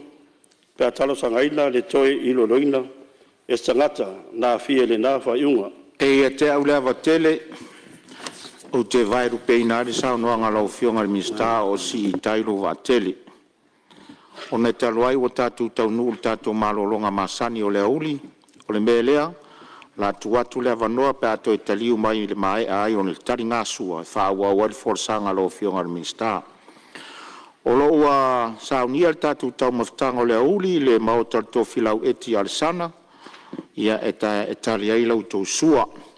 E ile nganga ia o le afata tia ese ngaruenga fono au fai tula fono mo lana malolonga masani o le auli, tātou to e tau au fia i le tula e lua i le auli nei, ma le nganga whaaloara.